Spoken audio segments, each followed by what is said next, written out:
Can you hear me? Can you hear me? Can you hear me? Welcome back. Random Show episode number 251. What's happening? Can you hear me? Can you hear me? Cool. Bless. Big up everybody in the stream chat. I see you. I feel you. I see you. I feel you. What's happening? What's crackling? What's happening? What's crackling? What's happening? What's crackling? Come one, come all. Come one, come all. Come one, come all. What's the deal? What's the deal? What's the deal? Welcome back. Random Show 251 settings. Hope you're well. Hope you're good. Am I good? No, I'm not good. I'm absolutely awful. As you can hear, there's police sirens going off up and down my fucking street. People are going crazy. Babies are being launched off the roof, off of the top of roofs and top of buildings and flats and stuff. People are jumping in front of overground trains. People are jumping in front of double-decker buses. People are jumping in front of single-story buses. People are literally trying to cut their wrists with their Oyster cards, and they're going absolutely crazy. They're going balmy. And guess why? Ask me why they're going balmy. I guess you know why they're going so balmy. I'll tell you why they're going flipping balmy. Because of this awful news. This awful news, courtesy of Fabrizio Romano. I don't usually talk about football on the Random Show. I usually reserve that for Taz, the #1 culture podcast in the world. If you want to check out where all podcasts are flipping found. You can find it. Use your fucking ears. But I have to speak about it because this is breaking fucking news. My dear United, my club that finished 8th last season, my club that fluked, by the way, an FA Cup final victory, good game, good performance against our bitter rivals, but the only trophy that we won, the only fucking silver lining in a terrible season, we finished 8th, by the way, 8th. That's not top 4, that isn't even top 10, that's just 8th. We finished fucking 8th, one of our worst seasons ever, and this manager's been rewarded by being allowed to stay at the club for another year. Now, my initial reaction is that I'm pissed off and I'm annoyed. But it does make some sense if you look at it a little bit closer. Courtesy of Fabrizio Romano. Breaking news. Erik ten Hag says that Man United decision has been made. Erik ten Hag has been informed after the final decision by Ineos. Contract talks will also follow. As David Ornstein has reported, Ten Hag will be United manager next season. So, breaking that down, it makes sense.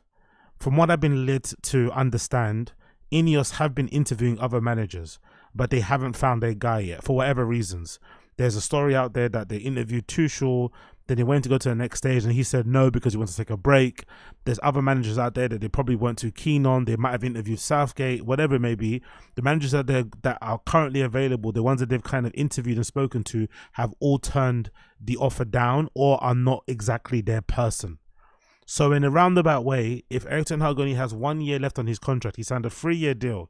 He's already done 2 years. If he's got 1 more year left, it isn't any harm, considering where we are as a club, to give him that extra year and then let him to kind of finish out the quote-unquote project and see what happens then. If he does fuck up in the middle of the season, you can still fire him in January anyway and get your guy if you want to.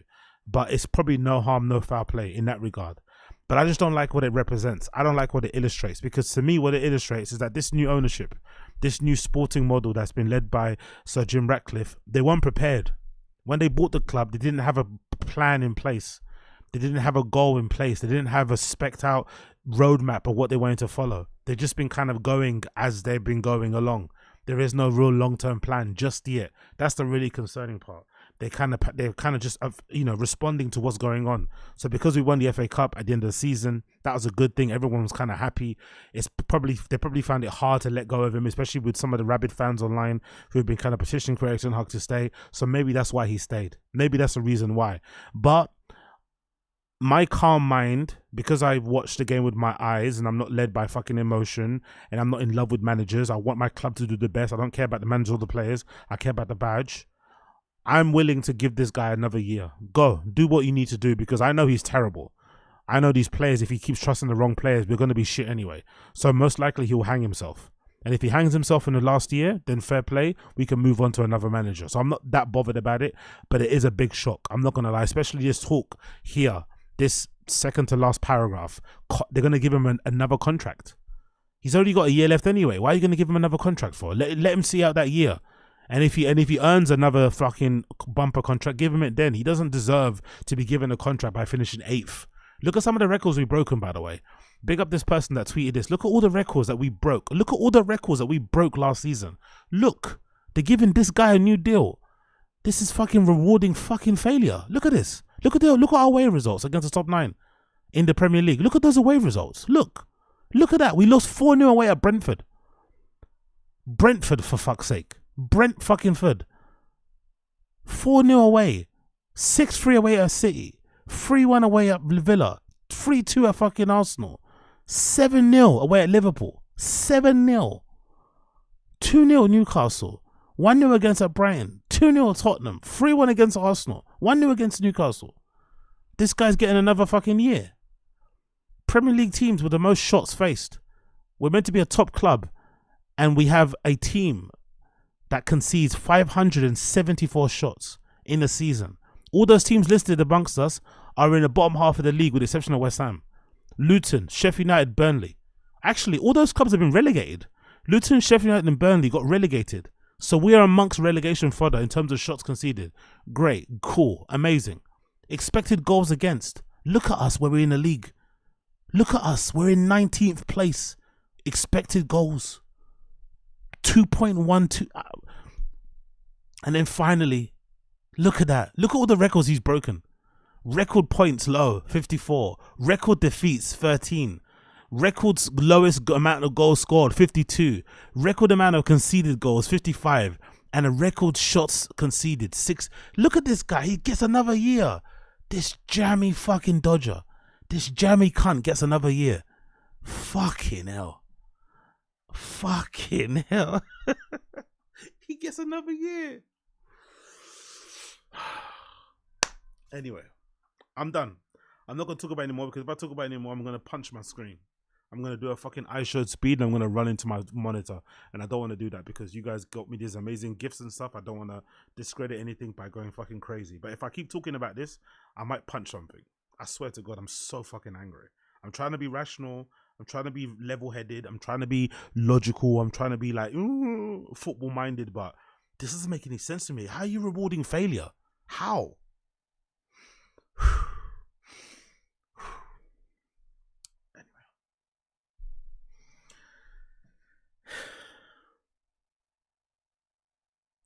Hello, Josie. Lovely to see you. Always good to see Josie. What's going on, Josie? Hello, Austin Casey. How are you? Cambridge footballer. How are you, my friend? Joe from MIA. What's going on? Sarlux, I see you. How are you? Cloud K20. What's going on, everybody? Hope you're all well. Sorry for that rage. Let's get back to the show. Let's get back to laughing at comedians. Anyway, I'm going to go off on Taz. Be prepared for a 1 hour fucking soliloquy on Taz. If you want to hear my real thoughts, I'm going to go off on Taz. You're going to hear it. You're going to fucking hear it. Anyway, let's continue.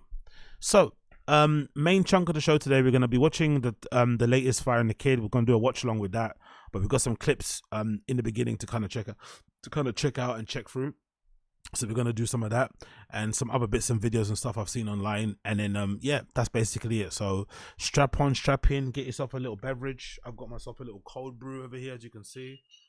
Got myself a little cold brew. So whatever fucking thing you got, strap on, strap in. Get guzzling. And then we're going to go from there, yeah? Cool. First things first, Bert Kreischer. So Bert Kreischer is back on Your Mum's House, and he had an interview with Brian Simpson, and it was amazing.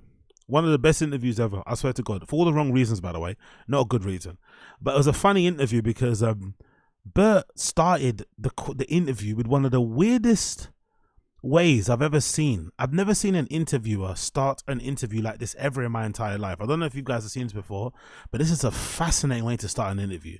Absolutely fascinating. Let me see if I can get this up for you.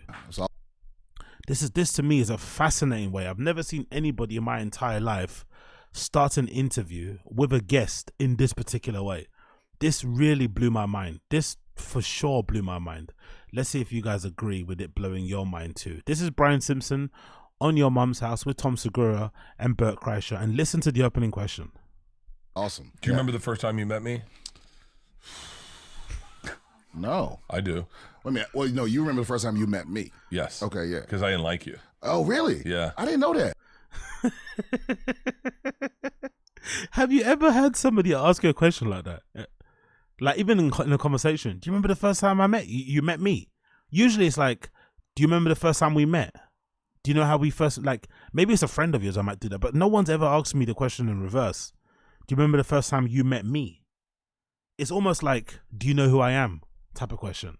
It kind of sounds like that. It kind of sounds a little bit, do you know who I am-ish? It's such a bizarre way to ask somebody a question. But it does encapsulate and represent who Bert actually is. He is a main character. He's always the star of the show. He's always the most important person in the room. He is the quintessential hero in his own movie. You know that motivational video that Rogan has when he's talking about being the hero in your own movie and slaying dragons and all this sort of nonsense, and he's making grunting noises while he's lifting his kettlebells? Bert is the personification of that person. He is the hero of his own movie. All the time, in every scenario, he always is the hero. Like, everyone's like, at the end, oh, Bert, you're so silly, and then everyone hugs him and shit. Oh, Bert, we're happy you're here. That's what he probably plays in his mind. He sees his mind always as that movie, and he thinks the funny thing about Bert, which I find is hilarious, he thinks that in his brain, but he also thinks you're thinking that in your brain. He has that feeling, like, oh man, they're probably thinking this about me. They're probably thinking that about me. They're probably thinking this about me. They're probably thinking that about me. It's like, no, they're not. They're not thinking anything. They're not thinking a single thing. They don't even care.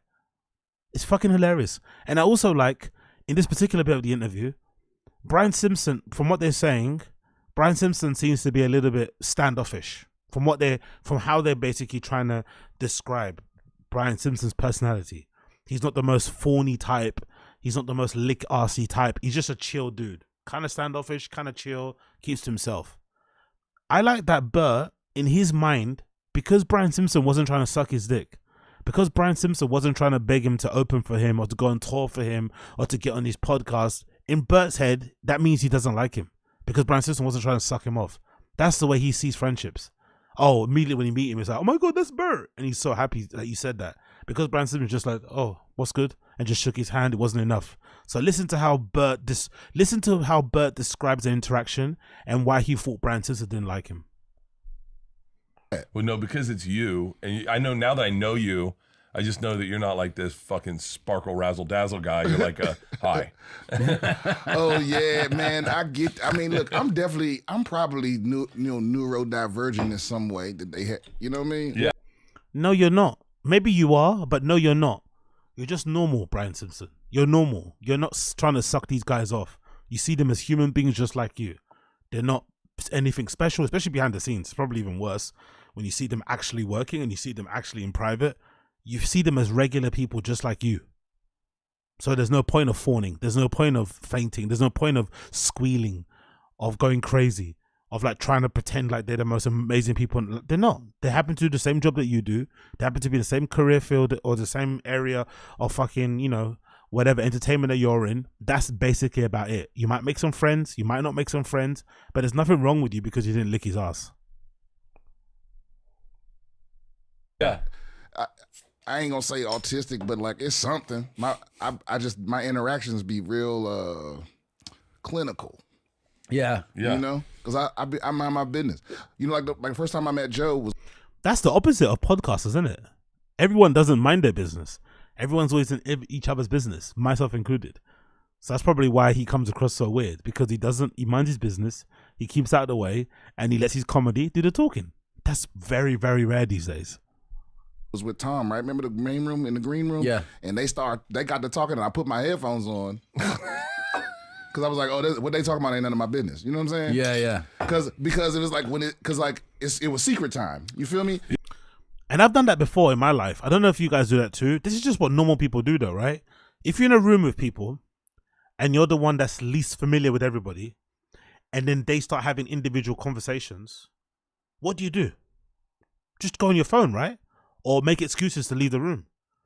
But I think in this entertainment world, these freaks probably try and get involved. That's why he's saying that, because he sounds like a weirdo compared to these guys, but he's not. Because a regular person, if you're in a room with people that you don't know and they all start having their little group conversations, just make an excuse and leave the room, or just leave the room anyway. Get on your phone, whatever, until they get you back involved in the conversation. But it's none of your business because they're clearly having a private conversation. But in that world, I bet you what you're meant to do is like, oh my God, what are you guys talking about? Oh. You're meant to try and crowbar your way in and suck these guys off so you can hear them complaining about Matt Rife selling out the fucking MSG or something. It's like, your conversation ain't that important anyway. Yeah. And it's like, if whatever they talking about Get Out, I don't want them to be like, you know what, that little nigga sitting over there. So I just put my headphones on. Dude, but, I love the way your mind works. Yeah, but to other people, that looks like rude, right? Where they're like, I get it. Yeah, why you sitting here with your headphones on like some kind of weirdo? Because you like, never think of someone's perspective being like that. Right. But I'm yeah, just like, but you also, the way you socialize, see, I relate to the way you socialize a lot. yeah, that's what By the way, keep an eye on the amount of drinks that Bert has in front of him. Just keep an eye on the amount of drinks Bert has in front of him compared to everybody else. Keep an eye on that also. These are so fucking similar. It's ridiculous.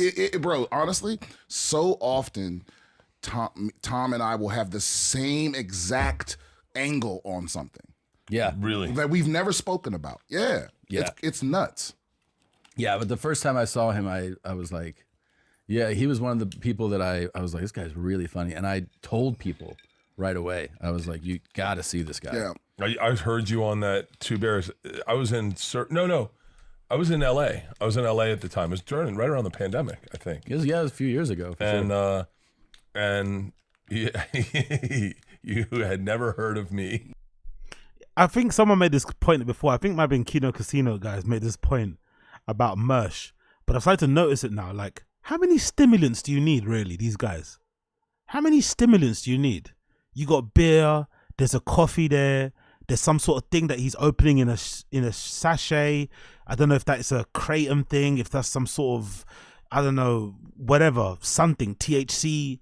Like, how many stimulants do these motherfuckers need?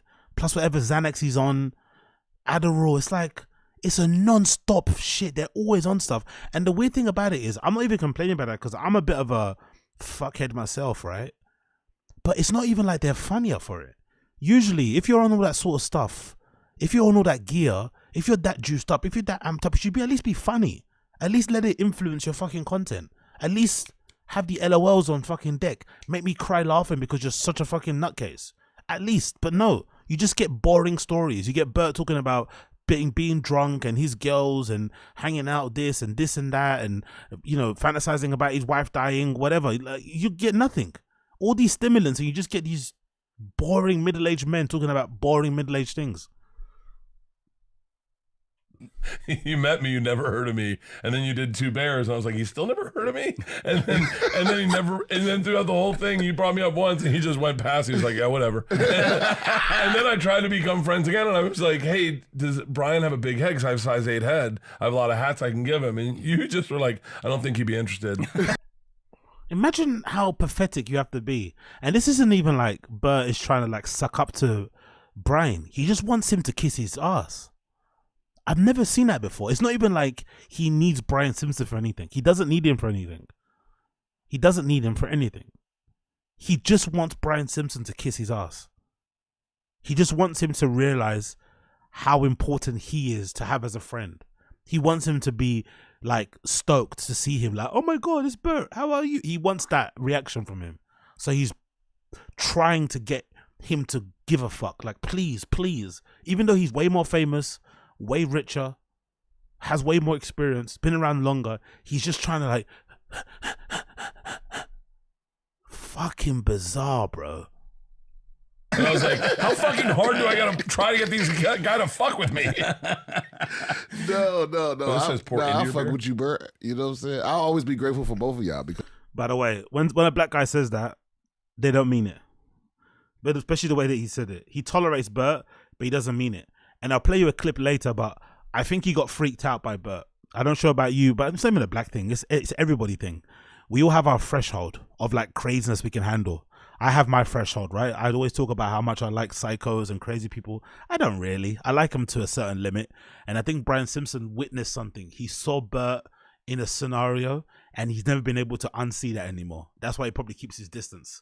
But Bert doesn't realize it because he's a fucking weirdo or he's a narcissist. But Brian Simpson's definitely kind of written off Bert in a way, a little bit, tiny bit, from what I can observe. Because, you know, especially, well, you, Tom, and Christina, because, you know, Tom and Christina went out of their way to help me when, like, there was nothing, you know, they got nothing out of it, you know? This is the best time to help somebody. I know, but it was like, that doesn't happen often. Or it wasn't happening often at the time, you know. So they just held me for no reason other than I was funny. It's weird, because like, okay, there's people I've helped in their career that have said to me, "Hey, thank you very much," but then sometimes like It's not enough. Do you ever feel like it's still not enough? Where you go like, I kind of need you to say that. Imagine thinking that. Imagine helping somebody out with something and then feeling like they haven't done enough. They haven't said it enough to you. They haven't made you aware enough that you helped them so much. Imagine thinking that. Imagine being like that. Imagine being that person. Just imagine for a moment being that person that thinks that way. Can you imagine how insane that is? That a little more often. I was totally thinking the opposite when you said that, because this is like Bert has such, oh my God, it's such an interesting peek into someone's psyche. First of all, he's like, just start from the beginning. He goes, do you remember when you met me? Yeah. Most people don't say that. Right. Like, he's like, what are your memories of meeting me? And then Hey, yo, big up. Austin Casey, walk on. He'll probably put him on his next tour just so Brian will be indebted to him. Exactly. You see, you know what I'm talking about. Thank God somebody's able to synthesize and say it in far less words than I've been using. You know exactly what I'm talking about. It's that weird. How do you describe it? It's almost like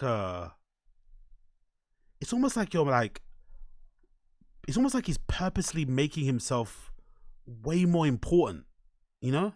Like, I don't know how to describe it. It's almost like he's making himself way more important to Brian Simpson than what he actually is. He's almost placing himself in front of him like, nah, you're gonna have to fucking like me. You're gonna have to be my fucking friend. You're gonna have to. And then I'm gonna put you in a position where you can't, because maybe a part of him also, I'm thinking about this just like thinking aloud, maybe a part of him also thinks Brian wouldn't like him anyway. They're very different as people, maybe different comedians, different worldviews, different experiences and shit.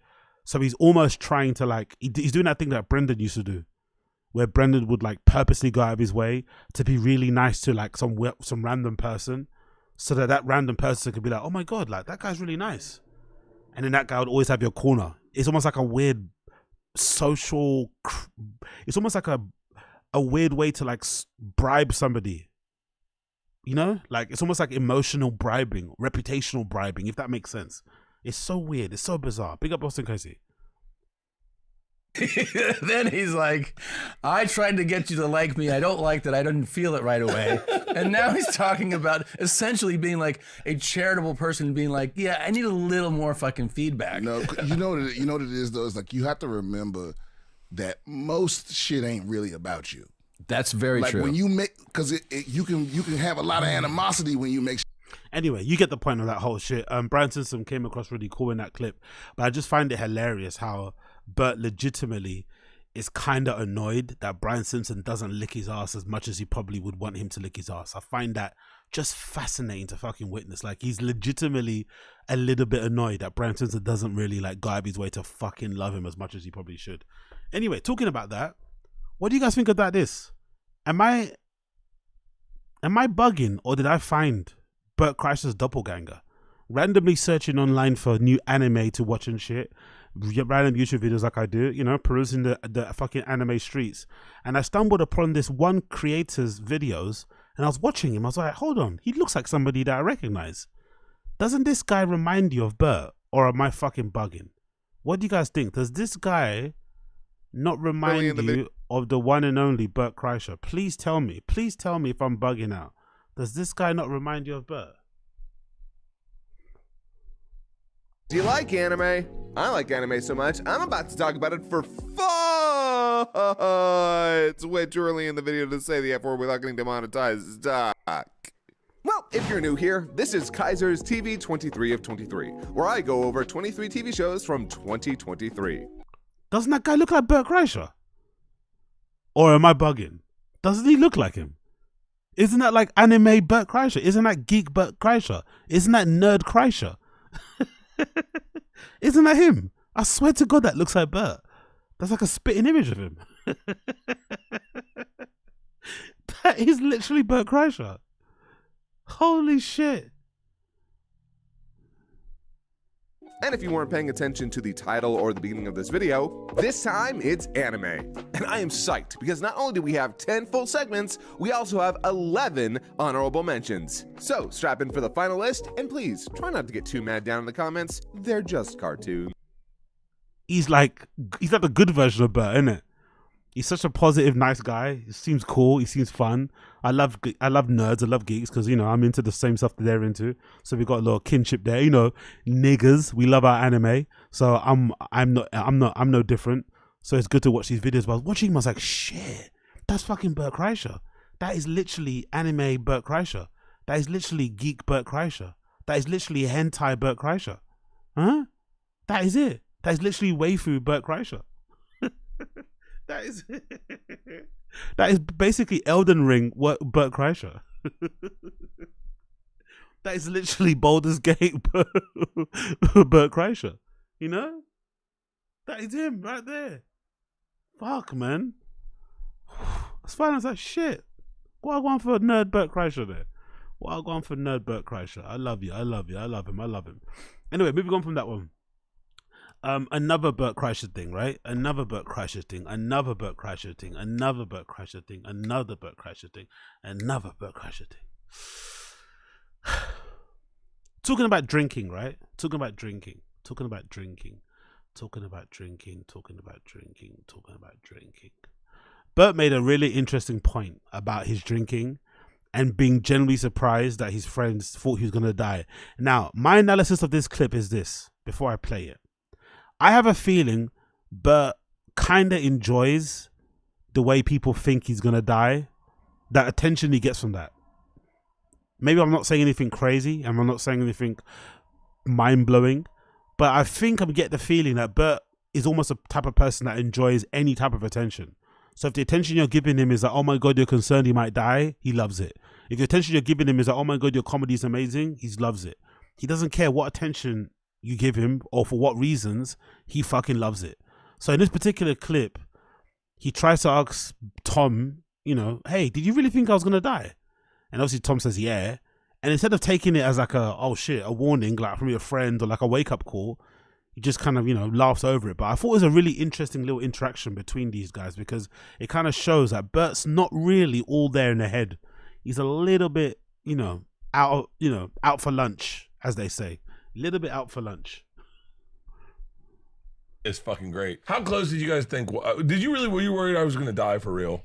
I thought it's definitely reasonable to think about. For real? Well, that you would get into some, like if somebody had been like, Bert died, I wouldn't be like, you gotta be fucking kidding me. Hold on. Yeah. That's wild, isn't it? That's wild. Imagine your friend saying this to you and you not thinking, oh shit, maybe I should wake up. It's almost like, when you go for drinks with your friends and then they tell you the next day, oh mate, you need to relax. You're going a bit crazy. Regular people, you'll feel like a fucking addict. You'll feel horrible about yourself. You'll be like, oh my God, I have to change everything about me. You go on like a 2-week fucking clean, a 2-week journey of sobriety and think you did a year. You'll be doing fucking push-ups every day. Do you know what I mean? You're going to be on it. But for some reason, it doesn't seem to affect Bert like it affects us regular people. It doesn't seem to doesn't seem to concern him that his friends are concerned about his long-term health. It's like, oh, okay, really? And by the way, look at the drinks. I love the fact that he's the only one with loads of empty drinks in front of him. Somehow, the podcast has just started. He's already ran through 3 beers, 1 more in the probably cup, and a whole mug of coffee there. Fucking hell. Yeah. It wasn't that bad, was I? Well, I just thought, because my first time actually like partying with you was that Fully Loaded tour. By the way, am I off for saying this? But I think this is the point of that, whatever Brian is about to describe, this was the point when he started to like distance himself from Bert. Because he saw Bert in his like full form, at full force.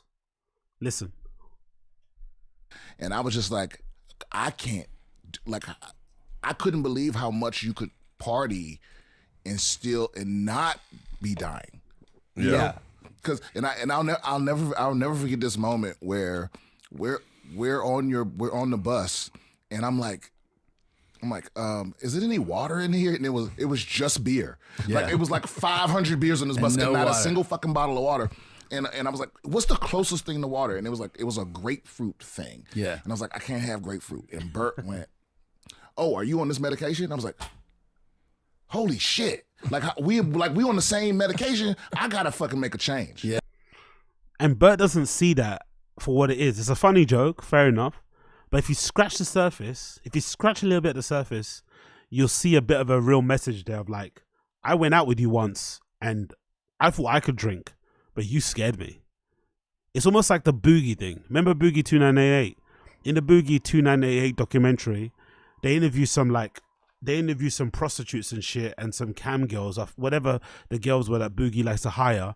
And I think one in particular said, because of Boogie, she quit the business. One of those girls, cam girls, whatever they are, the ones that you call up for company, wherever they are, right? However you describe those girls or the girlfriend experience. In that Boogie documentary, one of them said she quit the business because of Boogie and how disgusting he was. Having to like pretend to like be affectionate with this like fat 500 plus behemoth and slob and monstrous guy, right? Having to basically do any sort of like sexual things with him.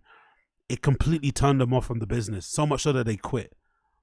So usually those type of things should be a wake-up call for you. If you're like, and again, Boogie's not wake-up call, he's still the same guy. But if you're Bert and you go out with your colleagues, your work friends, and they all say, oof, you go crazy, bro. I thought I could drink, but you go crazy. For any sane person, it'll be like, oh, I might have to like pull the brakes on this, innit? And like slow down a bit. In Bert's head, it doesn't even register. It doesn't even register. Pure addict shit. Love it. Let him crash out. It's going to be fun to watch. You know what I mean? Yeah. Yeah, it was that serious. It's how hard he can push it. But yeah, you got pretty bad, dude. You got pretty bad. I'm not disciplined enough to. Well, name a comic that if you found out they were dead, you wouldn't be surprised. Like Ralphie was that guy for a long time. If I found out they was dead, you'd be surprised. And then name a comic that if you found out they were dead, you'd be like, no fucking way. Well, if I found out Joe died, I would be shocked. I would be like from a health thing. Yeah, no, it's not gonna be a health thing. Yeah. People always say that, but as you know, touch wood, no one dies anytime soon. But Joe's also on a lot of stuff. Hormone replacement, steroids, this, that. Like he does a lot of shit. Like Joe's morning routine, he must be like those bodybuilders where they have those like massive pill boxes of like supplements and shit that they take. Joe's like, he's serious, bro. He's almost like a person. He's almost like a cancer patient. You know what I mean? Like taking bare pills. Like he takes quite a lot of medication. So yes, he's fit. Yes, he's fairly jacked and ripped for an old dude. But he's also on a lot of gear. That stuff doesn't end well usually. So as surprising as it would be if he did croak over, cool. It wouldn't be that surprising really. He's on a lot of shit. A lot of shit. But somebody that's like super. Because this is the era of the healthy comic. Yeah. Yeah, it is the era of the healthy comic. Who's got a severe problem. I like how they're all afraid to say Bert anyway because he's sitting right in front of them. But Bert definitely has to be number one. No one will be surprised if he croaks. But again, like I said plenty of times, I think he's going to be the one to outlive all his comedic peers. That's how unfair and cruel the world is. Someone like him that takes absolutely zero care in their health is going to be the one that outlives everybody. Like nobody that I care about. Not that I can think off the top of my head where I'm like, because I usually stop fucking with those people. Like once you show me that because you can drink, you can have a drinking problem, you can have a cocaine problem, but when you can't lock in when it's showtime, I can't fuck with you because you gonna pull me away from. Yeah. Because I'm always afraid that it's gonna all go away. Everyone is. I'm not at that point where I'm comfortable. You know. You see how he kind of was speaking to Bert a little bit there. Kind of, because the suggestion is from these comedians, the suggestion is that Bert does drink, because I think originally I was saying before in the previous streams that I thought this whole drinking thing that Bert does is like a bit of a, I won't say it's fake, but it's a bit over exaggerated. But from what these comedians talk about, even guys like Mark Norman who like to like drink and party and have a good time, allegedly like Bert's like real with it. Like he's real. Like whatever he says he does more. So allegedly, according to these comedians, he's also a freak in that he can get really fucked up. He doesn't really sound or look it, and he can get on stage and still crush. Allegedly, that's what they say. I don't know if I believe that because I think they're probably all fucked up and high anyway in the clubs. They don't really remember well. I think if you actually ask the fans to go and watch him, I think they'd have a different interpretation of what they saw on stage.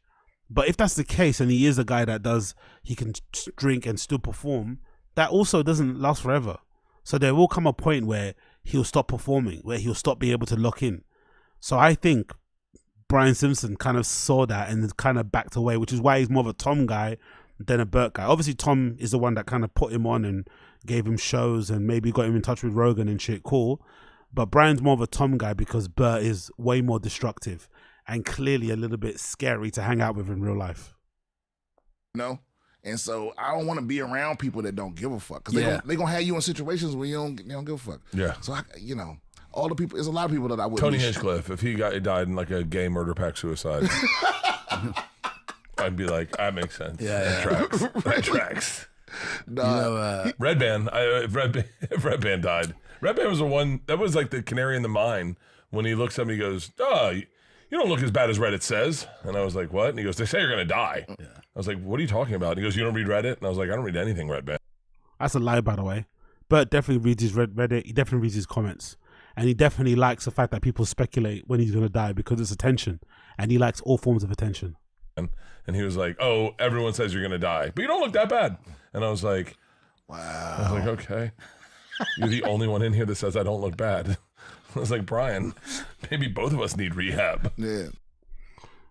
Which is true because Brian, Red Band does look like he sleeps in an ashtray. But I think that's just his look. He just has that, look where he's always looks like he's just permanently hungover. I don't think he's always as fucked up as he looks, but I could be wrong.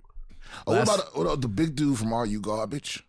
Foley? I don't know him that well, but he's huge. Yeah. Yeah, he's going down. He's losing weight. He's doing the 5K. Dude, everyone's losing weight. Bro, Jelly Roll's losing weight. Jelly Roll's down 75 pounds. Yeah, man. Yeah, it's crazy. Everyone, I think health is sexy. I think if you look healthy and you show health to someone, it looks fucking awesome. And the thing is, if Joe fuck with you, you can't be around him without him saying something about it.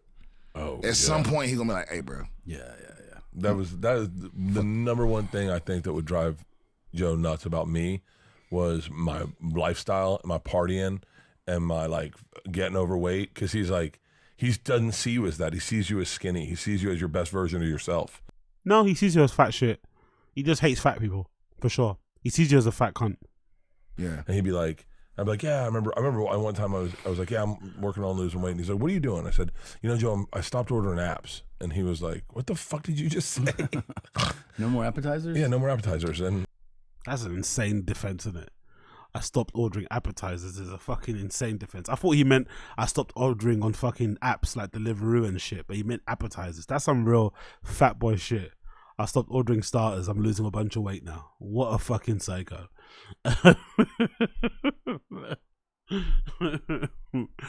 And then last clip to play from the Bert and Brian Simpson episode is this one concerning Bert being pissed off that his daughters are closer to his wife or to their mum than they are to him. Now, he sounds pissed off, but he also almost sounds a little bit annoyed that they don't respect him enough the same way they respect his mum, even though he's the one that basically, brings in the bacon and pays for everything. It's an interesting outburst. And I'd imagine if you're Leanne Kreischer, you're not going to receive this too well. Maybe it's a bit, because I feel like this whole episode was a bit of a bit anyway. I feel like they did it on purpose. Like they did that whole episode where like, oh, we're going to change things. We're not going to do all the things that that annoy you. But I have a feeling, again, I haven't watched anything, but I have a feeling the views on the episodes after that weren't that great. So I think they've gone back to doing what annoys everyone, because at least people will watch. Like me, I will hate watch it, and their fans will also hate watch it. So I think that's why Bert was so like, when's the last time, do you guys remember when you met me? He automatically started doing all the things people hate about him. I think that's why. I think this is like a bit of a troll. I'm not too sure if you guys agree, but I think it was a bit of a troll, but I could be wrong. Let's play this clip. her boys. No, they'd be better off. Like Leanne, those my daughters are Leanne's children. They're not my children. They're Leanne's children. Like I show up, but like I'm just another one of her kids. I'm the equivalent to one of her dogs or a cat. Like right. I'm not. Well, it makes sense because it's like they get, it's like because they don't understand money yet, Yeah. they get everything from her. Yeah. Right? They don't understand that it actually all comes from you. You know what I mean? Yeah, and that she's useless in the entire fucking relationship. Like, without me, they're nothing. It's like she hands. I love how this is almost one of the best things I love about stand-up comedians, especially these main ones. How disparaging and how rudely and how dismissive and how, just plain right out of order they are to their partners when they speak about them online. Now, don't get me wrong, maybe it's all part of a bit comedy thing, whatever it may be. But I love how Bert doesn't recognize that raising the children, which Leanne Crasher probably did on her own for the most part, is a pretty essential part of like running a household, right? Making sure the house is just clean and tidy, make sure everyone's fed, making sure it's bathed and shit. All these things that he probably had no part in doing because he was on the road doing shows, drinking with fans after the shows and shit, just, living his bachelor life or living this like, weird quasi adult frat boy life thing. I love how he doesn't recognize or respect what Leanne Kreischer does for the household. What he does for the money, what he does bringing in the money is way more important than what she does, when really they're both equal. That's what a strong household is, right? One person makes the bacon, and that person looks after it, or maybe both of you contribute to the household income, but you're meant to be 50-50. But for some reason, Bert thinks he should be given, more praise for making money and shit? It's interesting outburst. Hands it to you, but I bought it. Yeah, they are absolutely fucking nothing. They are fucking. If when Kurt Cobain died, Jesus Christ, that's how you know he's angry. That sort of stutter, that sort of rage, and inability to pronounce Kurt, which is not that dissimilar from Bert. It's in the same sort of category. If your name is Bert, you should be able to pronounce Kurt. Not being able to pronounce Kurt Cobain properly without stuttering 4 times is probably proof that you're really angry about what you're talking about. You mean this shit. I'm Kurt Cobain in that family. Look, she can go start another band, start the Foo Fighters, have fun, marry another man, but you have to marry another man. Or your band can't exist. I'm fucking Kurt Cobain. But here's the truth: the money comes from you, but she knows what to get. She knows what to buy, right? Oh, I really honestly don't even know how much money we have, and I don't know what we can afford or why we buy certain things. And I just go, can we afford that? She was like, yeah. And I go, okay, then you can do it. Because I don't know. I have no fucking clue. And probably, this is the thing I don't understand about him, because I get the feeling Leanne Crasher seems like a nice person. She comes across really nice on pods and shit. But I also get the feeling like she's very hands-off with Bert in his life. I get the feeling. I could be wrong, but I get the feeling. Almost to the point of enabling. That isn't enough. She probably doesn't really blow up his line when he goes on tour. She probably just trusts him and lets him do what he wants to do. He can go and get fucked up. He can go and get smashed. He can go and get drunk. He can be on tour for like 300 days out of the year. And I don't think she's the type of wife to like nag or to annoy. She's just one of the type of people like, hey, make sure the money's wired in at the end of the month so I can buy certain things and whatever it may be. Check in with me from time to time. But she's probably not that naggy. She just lets him be Bert because she knows if you let Bert be Bert, you're going to be a millionaire. You're going to be able to drive 2 cars. You're going to be able to have, you're going to be able to fucking drink Chardonnay in the garden with your fucking neighbor at 2 p.m. on a Tuesday. He can help you do that. So she leaves him alone, lets him do what he wants, which is a dream for most men, right? A wife just like leaving you to do what you want to do. And he's still not enough. He not only wants Brian Simpson to kiss his ass, he also wants his kids and his wife to kiss his ass. Because what? He makes money. It's like, bro, you're hardly here, man. Like, it's not like, shut up. I know for a fact that he's the opposite. Of course. Because I know you think like Tom is like, I need to know where every motherfucking penny at. That's why he has more money than I do. With that, and he's a tax. I love how, I don't know if you notice this, by the way. I love this. I love how Tom rarely nowadays speaks about money or material things. That whole like crash out on the airport staff, the whole like ranting at the fans for complaining about his expensive habits and shit and telling him to figure it out. It's finally got to him, innit? He doesn't even bite. When someone mentions stuff about money, cars, plane, he doesn't talk as much as he used to in the past. He's proper like mute on it. He doesn't ever do anything now. Like the fans got to him. It finally got through to him that the fans don't like him talking about all that lavish shit. Me personally, I have an opposing view. I don't think there's any problem with it. I don't think there's any problem with comedians talking about baller shit. Just be funny. Unfortunately, Tom isn't as funny as he once was before talking about baller shit. That's the main issue. Isn't that he talks about having a Ferrari or going on a race day or getting a private jet to fucking, you know, San Francisco to do a gig or something. No one's worried about that. It's can you make it funny? He hasn't been able to make it funny in recent years. That's a major concern. Activator and he moved to this city. But no, I know. I mean, I don't even know how much money I have, but I know Tom has more. And I don't pay a manager. And you don't pay a manager? Right. Oh, fuck. Who would have a manager as a stand-up comedian anyway? Why do you need a manager? You do stand-up. And maybe you might do some shows for networks and stuff here and there. But your main occupation is podcasting and stand-up. Why do you need a manager for that?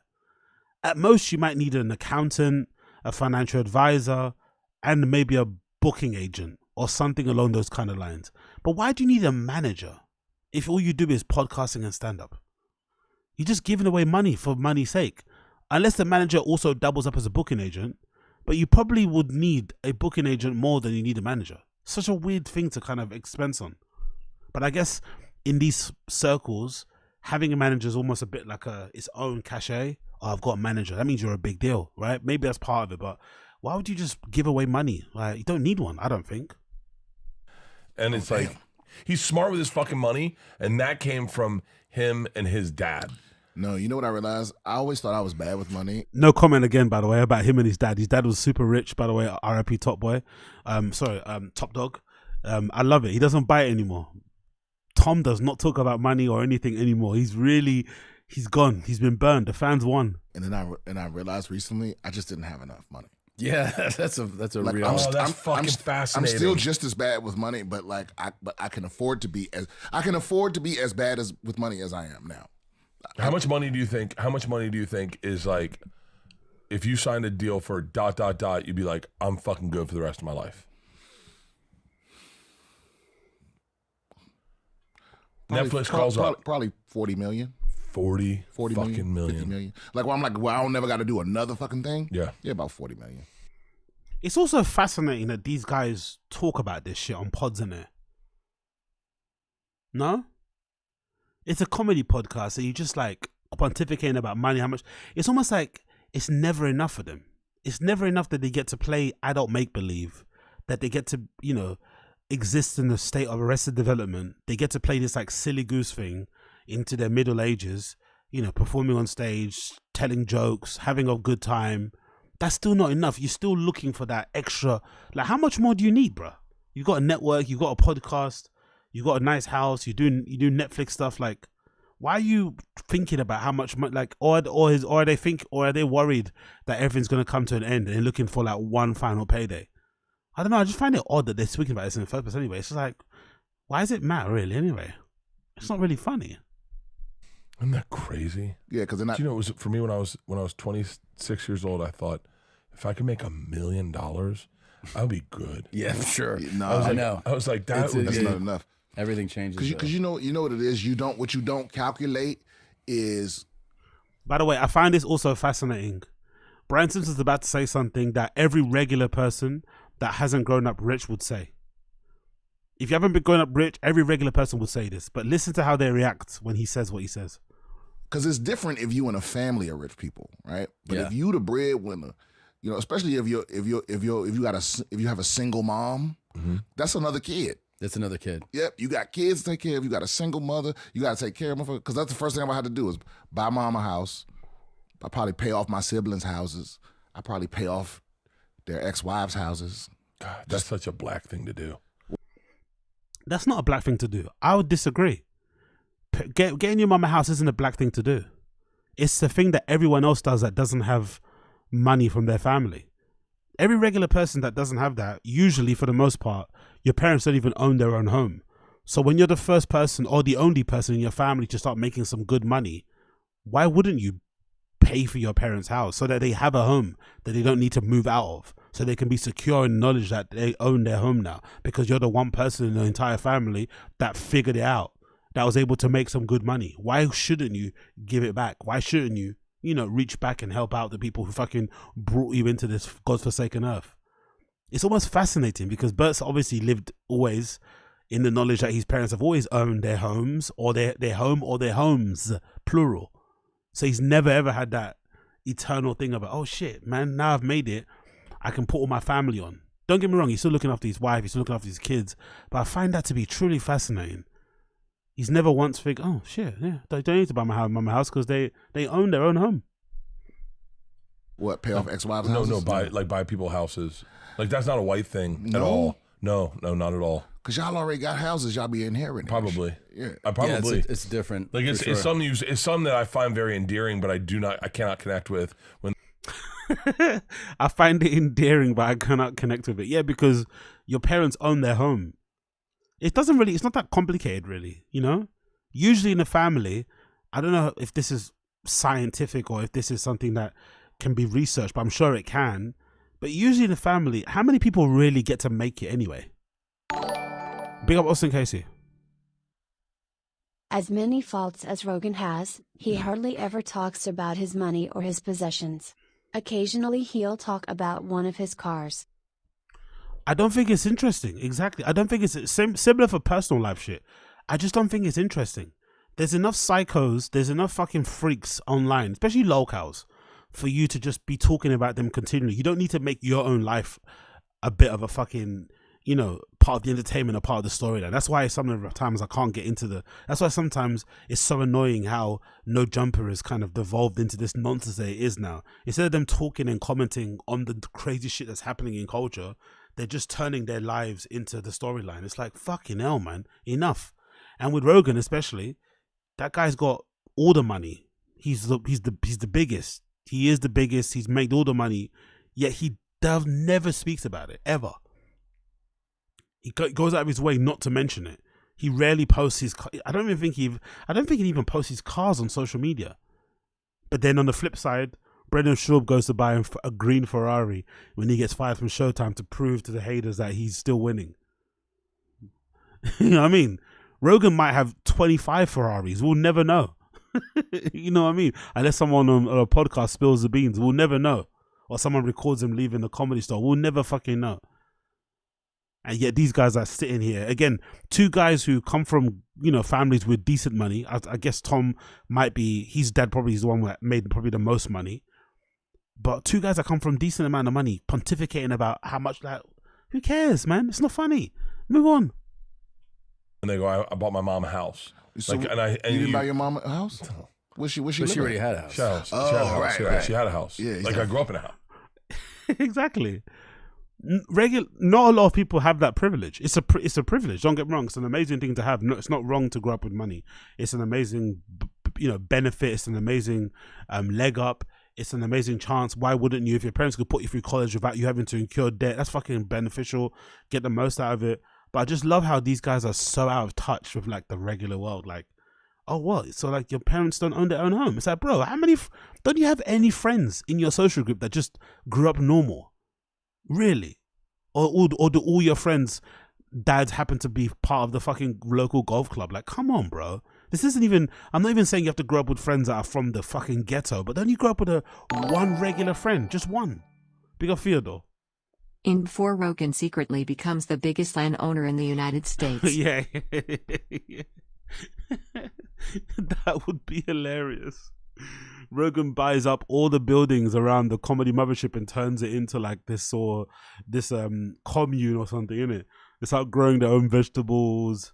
They have their own stores. They have a flagship on it store there and shit. And then, case in point, he's got a fucking cult. Whoopsie. We got Theodore. My mom ain't living in no apartment. Yeah. No, But it's like it seems like a cultural thing to do. It's like take care of your parents, like set everyone up. No, it's just regular people do that. It's not cultural at all. Regular people do that. Like, Yeah, the white thing is like, oh, fuck them. They're fine. Yeah. I got pissed off when I found out I was the inheritance. When I found out I make more money than all them, and now all the fucking dreams I had of not working, they have about me and waiting for me to die. right. That inheritance thing is funny because Tim Dillon mentioned it and he's really raging. I never knew this was a thing. Beat really does look like a whole Kahlua pig. Roasted pink with crispy skin holding in all the fat. Just look at all his features. Yeah, exactly. Yeah, he's fucking toast. Yeah, he's like, yeah, he's a mess, bro. Just look at the drinks. Look at the drinks on the table. Big up Asad Aziz. Look at the drinks on the table. Look at the amount of drinks. I don't know about you, but when you're out drinking with your friends and shit, don't you sometimes get like drink shame if you start like getting a head start on them? Doesn't that exist with regular people? You start to get a little bit like self-conscious about how much you're drinking because you're on like your fourth and your friend might be only second. Not in Bert's head. Bert could be sitting down with you, just be cracking open mad bottles while you're still on your first. He's got 3 in front of him, plus a coffee. Wild dude, and the face has never been redder. Never been redder. The face has never been fucking redder. Absolutely fascinating. But the inheritance thing is fucking interesting. They made the end point because Tim Dillon spoke about it recently, and I guess it's a weird American thing where like there's a certain sect of people who have this weird fantasy of like people and their family passing away so that they can inherit stuff. Like that's obviously a luxury because you know there's nothing I'm inheriting, absolutely zero. Maybe a fucking chair, right, or a wardrobe.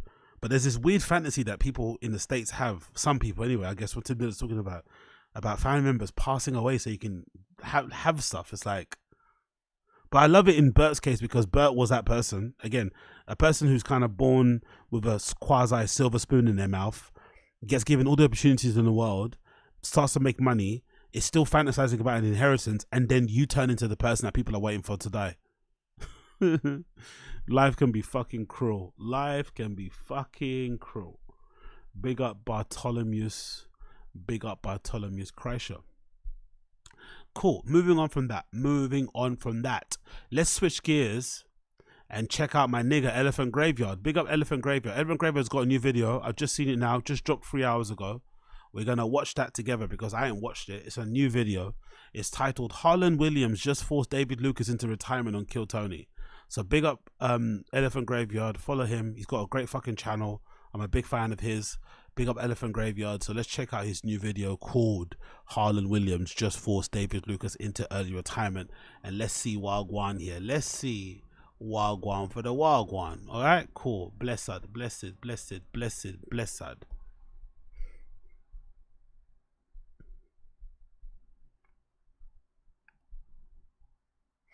Come on, bro. Let's go. Give me theater mode. Cool. Let's get rid of this. Let's go. Well, I don't know how many of you tuned into the big fancy Kill Tony theater show in LA there, but I'm very familiar with how sensitive the Kill Tony army is, and especially the fans of this guy, David Lucas. Yep, we reviewed his special on here back when it came. I'm surprised he still got that big of a fan base after the whole like George Floyd thing. The way he cucked out and kowtowed and apologized and was begging for forgiveness was kind of lame. If you're going to be edgy, I say what I want guy, counterculture doesn't exist, everyone's gay, everyone's lame, blah, blah, blah. Stand on your shit. The way he kind of bent over backwards to apologize to the George Floyd family and black people at large was kind of disgusting. I'm not going to lie. If you're going to be the edgelord, stand on your edgelord shit. Stand on your distasteful joke about a man that died, you know, at the hands of the police, right? Stand on that shit. Stand on it. Even if it's fucking horrible, stand on your shit. Don't start fucking asking for forgiveness, going on a fucking sympathy sorry tour. I thought that was kind of gross. I'm surprised you still got fans. I'm not going to lie. Came out and it really upset a lot of people. I felt bad for hurting their feelings, but something just happened to David and we got to take a look at it. I did just see this clip of our pal David Lucas, who is so dumb that he used the Canadian spelling of uncancelable for his little YouTube stand-up special. What? Is that true? That's fucking hilarious. I'm not gonna lie. Part of me thinks part of the reason why I kind of fell out of love with watching a lot of Rogan, I still watch a lot of it, but part of me hasn't been able to watch it the same way I watched it because of the Brendan Schaub endorsement. I'm not gonna lie. That time when he kind of like gaslit everybody into believing that we all don't like him because he's an Adonis that looked like a bully, that might have bullied us in school and all this sort of shit. It's like, no, he's just horrible at stand-up, and guys keep telling us he's not. That might be the reason why. and this weird endorsement of like shit people, co-signing of terrible people. Oh, he's a monster, he's a beast, he's an animal, he's a killer. And then you watch them perform and you're like, this guy's garbage. So part of me is like, how can you trust somebody who basically shills for their friends and tries to make you believe that they're amazing when your eyes and ears don't lie? Like, it's hard to keep, it's hard to look at them the same way. David Lucas being a good example. The guy's garbage. Especially if you watch him. Have you guys watched David Lucas on those? I forgot what the black show is. It's a black show where they roast each other and they're like in the classroom, and it's really sharp. Like, they're super witty. They're like on the spot having to roast each other when they're in this kind of like group environment. And he struggles. David Lucas struggles hard amongst quote unquote regular black comedians. He struggles to keep up. He's fighting for air. Terrible, terrible, terrible. And then when he gets in front of these audiences, it's just like what? Saying really like blunt shit in like a black accent. I don't know.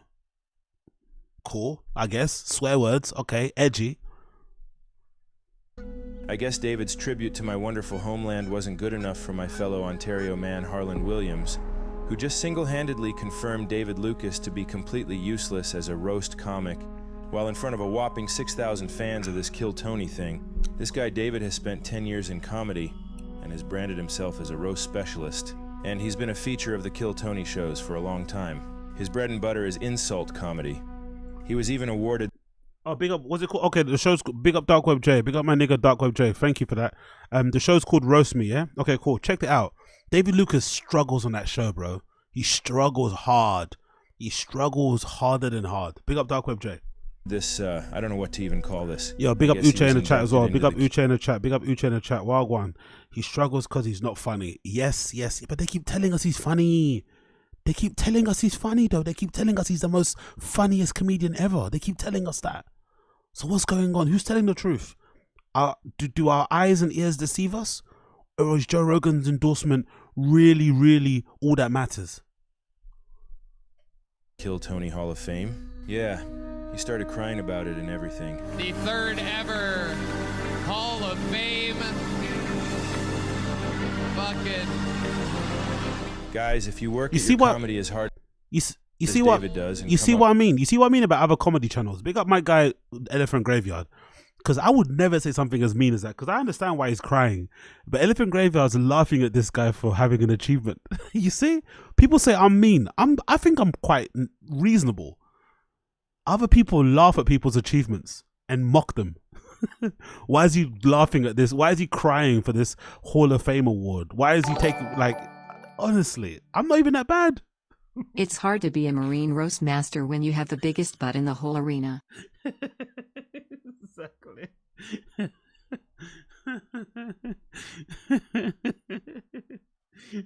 Big up Fyodor. With great bits like this, then you may one day be awarded with prestige and accolades as well. I think that niggas that fart with no pants on Amazing. Are gay as hell. Stuff like this makes me think I need to get into stand-up, innit? Stuff like this makes me think I need to get into stand-up. This guy's probably making like, what, $1 million a year? Maybe $500,000 a year, touring the world, fishing, chilling, smashing chuckle, what were they called? Chuckle fuckers and shit, groupies. Having a whale of a time. And he's getting on stage talking about people that fart with their trousers, with no trousers on. I'm in the wrong business, mate. Slow down, man. Like, why you just out here bare booty farting, nigga? What the hell wrong with you? Got your booty vibrating and rumbling, nigga? What the fuck? That shit weird as hell. It's gay. Harlan, on the other hand, has been in comedy for like 40 years. He's been around forever. Guy's a legend. Does all kinds of different stuff. And he's been doing improv for a lot of that time. And he's got a triple-digit IQ. So he's quick and he's very smart. And he's a... Is that true? Does he actually have a triple-digit IQ? Regardless, I think he's really funny. I really like him, to be fair. Unironically, he might have done one of the best Brendan Schaub interviews in a long time. That one where Brendan went on his show, it was actually a good interview. Maybe one of his best ones he's actually done, because he was just being silly and having fun. He wasn't trolling him too hard, but it was just a light-hearted interview. He actually did one of the best ones, oddly enough. Great guy. And I don't know if David knew any of this when he decided to try and roast Harland, but it did not go well for David. Harland Williams got to get home because he left a crock pot on, nigga. That fucking old fuck. Whoa, hey, take it easy, bro. You're the only guy I know has muffin tops on his fucking ankles. Oh my God.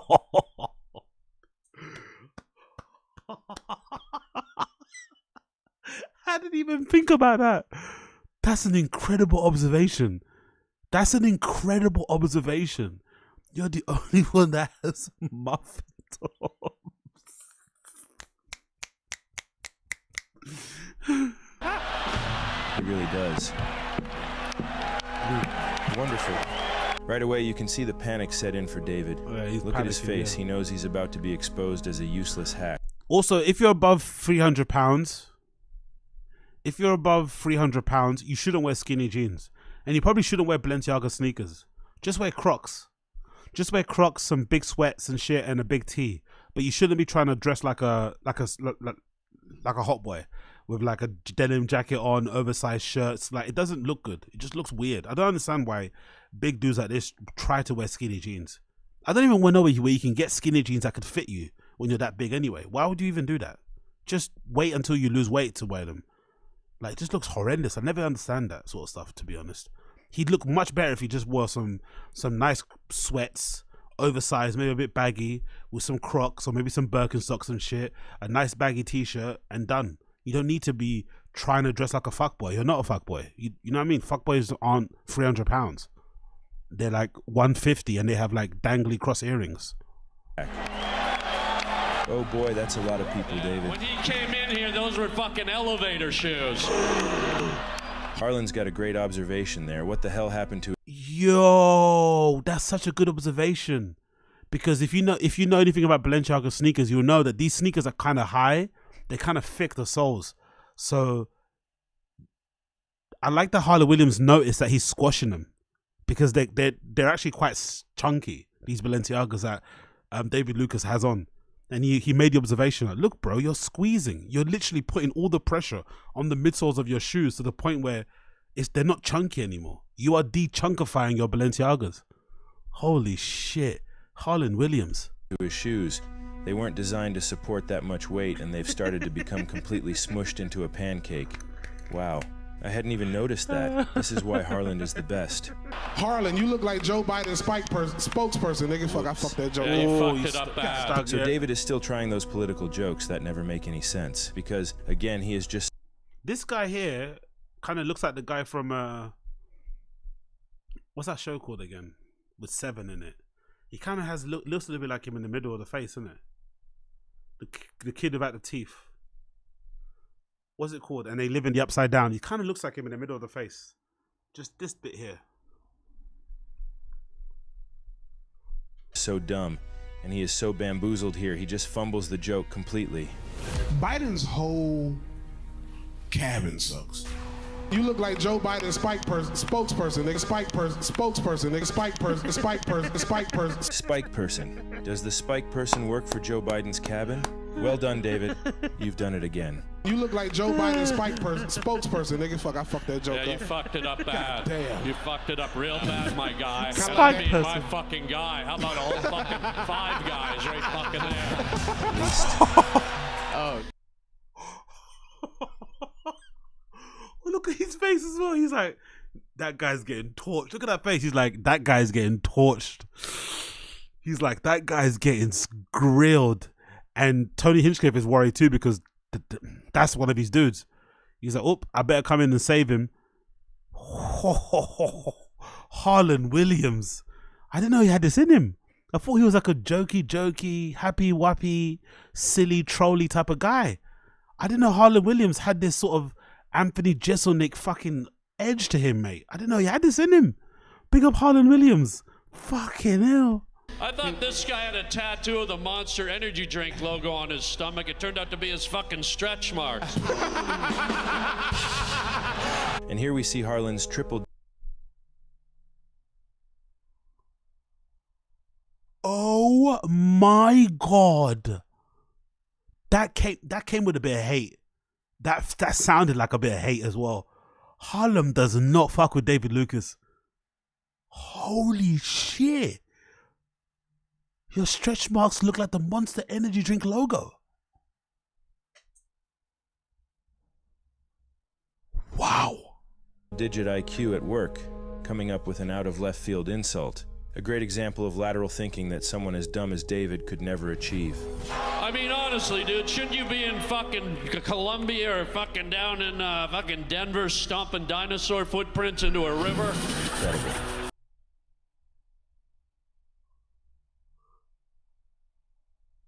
Oh my God. Harlan Williams is fucking pissed. He does not like that guy. Oh my God. I thought when he said Colombia, I thought he was going to say, shouldn't you be in Colombia getting like your stomach stapled or something like that? And he went completely left, stomping around, leaving dinosaur footprints. Oh my God. He does not like him. And he's only on coke. He's fueled only by fucking Coca-Cola. Big up Austin Casey. You can tell Harlan is pissed. Yeah, but thank you. Thank you, my friend. Thank you, my friend. This is coming from the gut. Harlan does not fuck with this guy. He's like, hold on, you're trying to insult me. You're fucking terrible. Yeah, that's... Wow, Harlan Williams. Finally, David Lucas's brain cells finish rubbing against each other and he comes up with this zinger. Harlan, you got a tattoo of your medicine schedule, nigga. Get your motherfucking... All right. 3 p.m. Alzheimer's, 6 p.m. blood pressure. This is the only guy I know. Everyone else in the country has Lyme disease. This guy's got key lime pie disease. Yo, this motherfucker... Oh, look at exactly. I'm that woman. I'm the lady back here. Oh my God, I think he's dead. Oh my God, I think he's dead. I'm the lady. I'm the lady and the man. Oh my God. Oh my God. Oh my God. I'm the lady. Oh my God. She witnessed the murder. She witnessed it, and this guy's just happy to see someone. He's happy to see that nigga be roasted, isn't it? He's happy to see him getting barbecued. He's like, yeah, I never rate that nigga. He's happy to see him getting roasted. Yeah, fuck David Lucas. Cooking, fuck this old bitch. What a comeback. You're my bitch tonight. How about that? Yep. Look at him. I've never heard Harlan Williams with this level of venom in my entire life. He's usually like Bobby Lee silly. This is almost like Bobby Lee getting angry. He's so jovial. He's so like nice. He's just like, seems like a consummate comedian type of dude. I've never heard him with this type of metal in his voice. This type of... And look at David Lucas's face. Wah, wah. Look at his face. He knows he's getting barbecued. You're meant to be the roast master, and Harlan Williams is just, he's got you on the open fire like Chin. Like Chin had that fucking piece of steak. He's just burning you to a fucking crisp. Like Chin did that steak. He's burning him to a crisp. Like Chin did that asparagus. He's burning you until you're a brick. Like Chin did that bit of potato. He's just burning him. He's got nothing. He's completely paralyzed. No jokes, nothing. He's so frustrated all he could muster was fuck this old bitch. Exactly. Wow. He does that fake forced laugh as a cope to pretend like this isn't bothering him. Disease. Yeah, the fake laugh is horrible. Yo, this motherfucker cooking. Fuck this old bitch. Christ. You're my bitch tonight. How about that?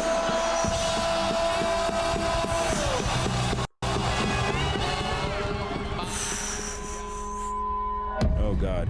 His pleas to the audience for support are just sad. All-time guest. Really? Get the fuck out of here.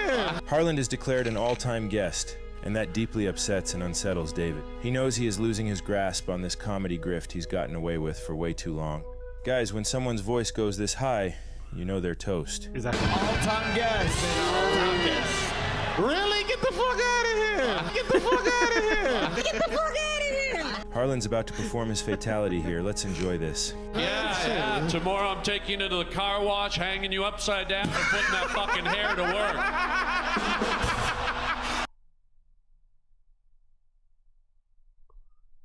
Even the blind guitar guy is fucking... Even the blind guitar guy knows that David Lucas is getting torched. The black guitar guy knows David Lucas is getting barbecued.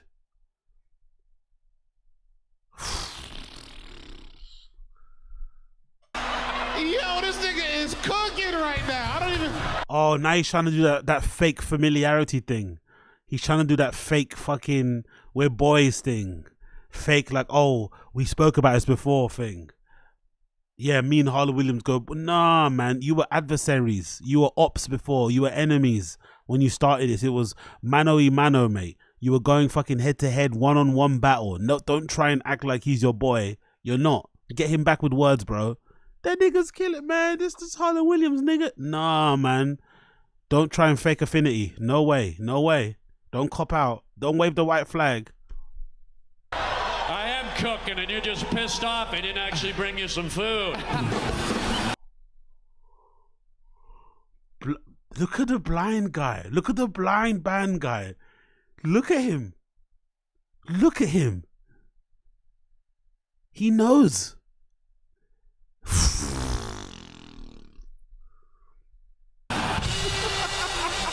This is just ruthless. Like a predator toying with his snack, enjoying watching it suffer before he finishes it off and goes to take a nap. I'm reminded of a clip from an older Kill Tony episode where David went off on an amateur comedian who was clearly nervous and very new to comedy. David spent like 10 minutes fat-shaming this woman who was clearly out of her element and unable to do anything until she had enough and left the stage. You look like you date a meat slicer. Oh my God. You give me some head, but you too big for me to fuck. She big and... Wow. The Elephant Graveyard pulling from the fucking archives. The Elephant Graveyard pulling from the fucking archive, from the history books. Digging deep into the database and being like, no. Before you feel any sympathy for David Lucas, before you feel bad for him, here's a reminder of who this guy was. Here's a reminder of how he acts. Here's a reminder of what he did in the past and how he treated another up-and-coming comedian when they were coming up on stage, when he felt like he was Billy Big Balls. Here's evidence of him being an absolute piece of shit. Don't feel sorry for this guy. He's a piece of shit. Oh, big up the Elephant Graveyard. And she has to weight test elevators. Okay. If you or somebody you know has been fat shamed for 30 minutes on a podcast, please call this number below. Any amount helps. This has been sponsored by cashforgold.com. She just left. And David was so proud of it, he posted this on his own YouTube channel as a... Wow.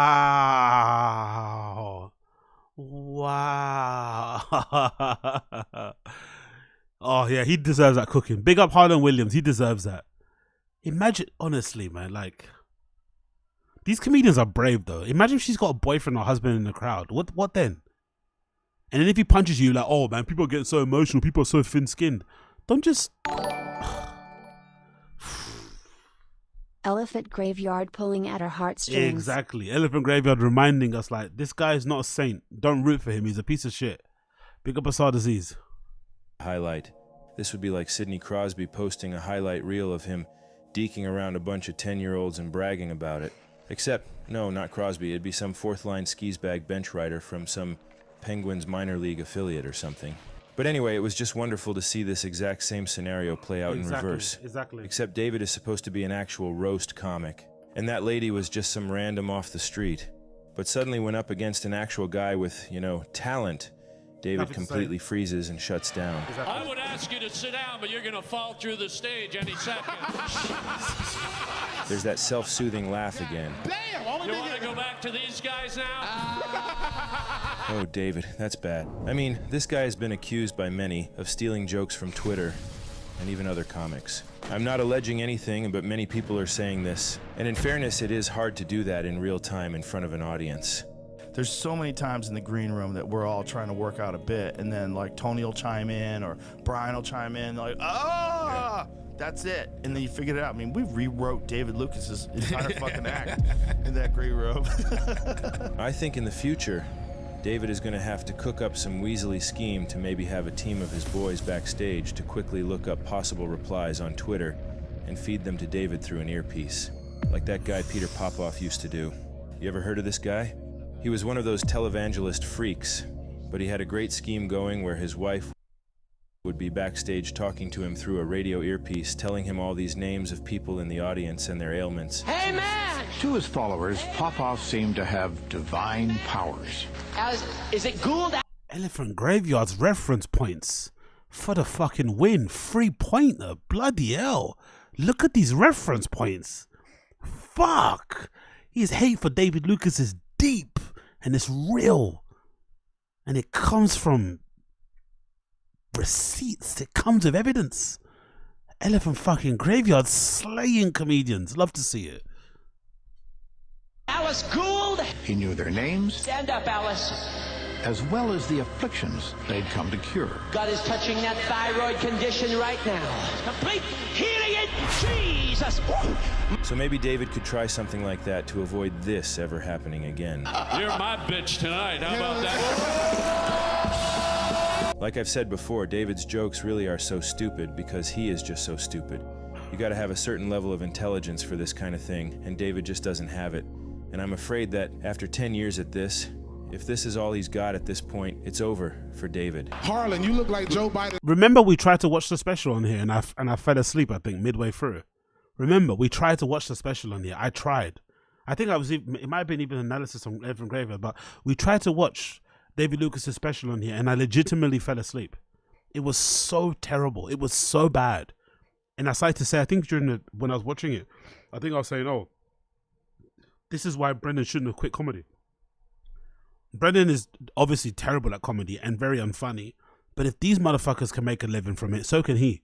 Because David Lucas is garbage at stand-up. Horrendous. Well, it's not for me anyway. His level of stand-up isn't for me, or his style isn't for me. It's wild to see how, and this is what makes it hard to like take these guys seriously when they endorse certain people.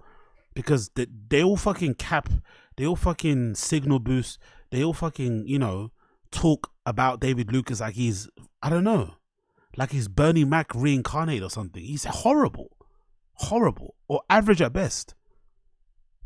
Spokesperson, nigga, fuck, I fucked that joke up. Yeah, you fucked it up bad. That is bad. Harlan, I still ain't, hey, just wait, nigga.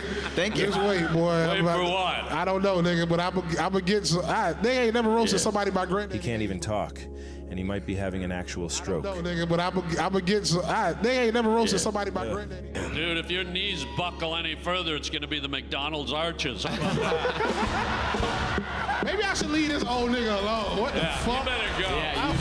Jesus Christ, what the fuck is going on tonight? Well, what's going on tonight is, and he isn't ready to accept it yet, but he's hit the end of the road, and now it's all over. But as the wonderful Doe teaches us, everything has its cycle. They have their beginning, and they have their end. My God. You know, intelligent human beings should realize. My God. Elephant Graveyard is a madman. What the fuck? Is that everything has their cycle. They have their season. They have their beginning. They have their end. They have cycles. I don't even know what he's saying. He roasts like me, bro. That's why I can't roast this nigga. No, David. Even you know that's not what's happening here. Hard to see a comic cope on stage like that. But despite not being a very good cope, I do give him credit for constructing that delusion very quickly. It's like the way I roast. It's like roasting myself. He is. Well, if he roasts like you, why don't you roast him back the same way, the same level? Look at Harlan Williams' devilish smile. Look him in the cooler. Yeah, whatever. Cool.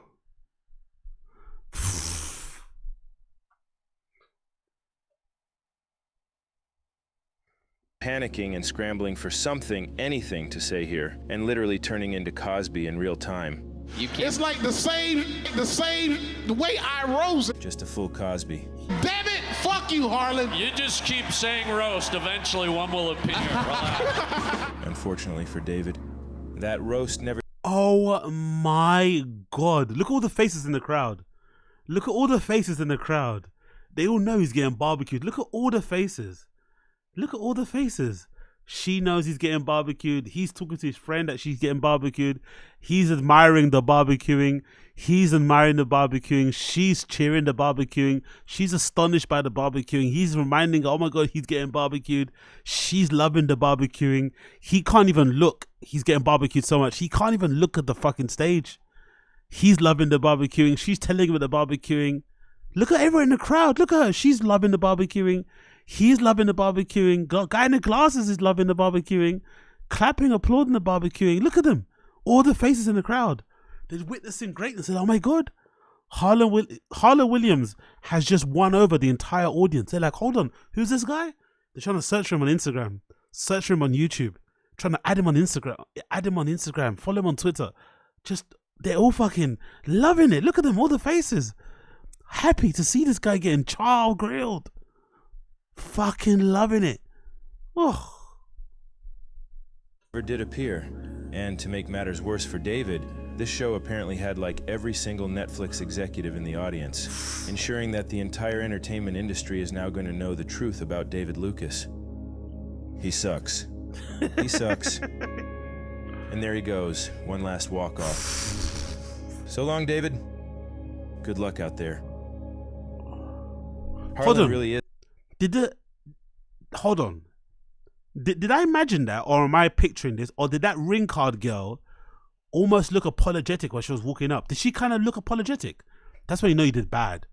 Did she kind of mouth like, sorry, oh my God, are you all right? Or am I bugging? Good luck out there. She almost gave like a Harlan weird really head is a side nod. Like she was like apologetic. We can't really see it here because my computer is not the best, but I swear it feels like she said something. Like, are you okay? Are you all right? David, good luck out there. Harlan really is a great guy. I just remembered the time he went to save his good friend Tom Green after Tom suddenly went unconscious during a live stream. Harlan ran over to Tom's house to check on him, got a ladder and everything, and scaled Tom's wall. Well, good friend. Well, good friend. Hey! What a good friend. Yeah, who's that? Harlan. What are you doing here? So that's two things Harlan can do that David can't. Roast joke. Wow, what a great friend. Now, this could be a bit, but if it's not a bit, what an amazing friend. What an amazing fucking friend. What an amazing fucking friend. And climbing ladders. Well, much respect to Harlan Williams. He's a funny guy and an actual real comic. Yeah. Not just some clown who knows whose Pringle can booty hole to wrap his lips around to make his way up the rungs of the comedy ladder. What's next for the man? He could finally come out of the closet and make a big name for himself in the musical theater world. That's hilarious. But, That's hilarious. I don't see a lot of 500-pound guys singing and dancing up there, so I don't know. He'll figure it out, and whatever it is, we wish him well. See you around, David. You tried. David needs to be stripped of that Hall of Fame award, and he should be forced to personally hand it over to Harlan. And David Lucas wasn't the only guy in the Rogan sphere to face the wrath of Harlan recently. Harlan was just on the Joe Rogan show itself, where he demonstrated what actual comedy looks like to Joe, who, during his decades-long effort to defend the comedy wall, seems to have forgotten what they were even protecting. We'll see how this feature works. Now, and I know, all you Android dorks, I know that there's other shit that you could use to do this, like WhatsApp. And I guess you could use Instagram, right? Don't people use Instagram for video calls? Riveting stuff, Joe. It's worms. Those aquatic grasshoppers and drowning themselves so they could be born. What are you doing, man? Don't do the pulp. I know, don't just grab. But I like chewing cud. Well, I put it on palms out. Incredible. Never cud or table. No one cod world guy. Bear befuddled still looked like Boris with a Chinese dildo's ass. Rogan taking everything literally, of course. Totally exposed to the world, a complete lack of sense of humor. Feelings of war. Yeah. It's bad. My busted. Oh, Are you okay, guy? yeah, I just got this What phlegm happened? thing. He just can't handle Oh, it. good. Maybe you've got phlegm. What a legend.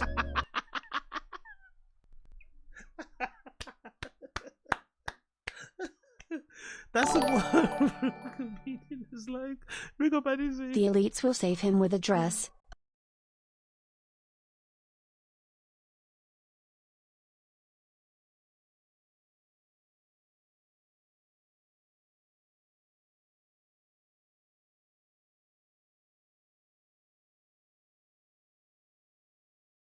Oni. Oh, I fucking love this. I fucking love Harlan Williams. I swear to God. Is it freezing? Is it? It's going well here. How's it now? Is it still freezing? Is it still freezing? Or am I good? Am I still freezing? It's going fine. Let me just check my phone on here. It seems to be working okay on my end.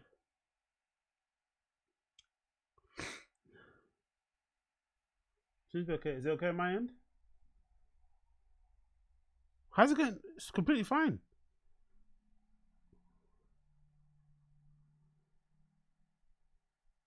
It's completely fine. I think some of you guys maybe refresh your windows. It's nothing wrong with me here. All my levels are good. I've not got encoding error, overload, or nothing. Everything's actually good here. Now it's okay. Okay. Anybody else? Let me know. Uche, how you feeling out there? Am I still freezing? Big up young old vibes. Stop watching hentai while you stream and it won't freeze. Hentai.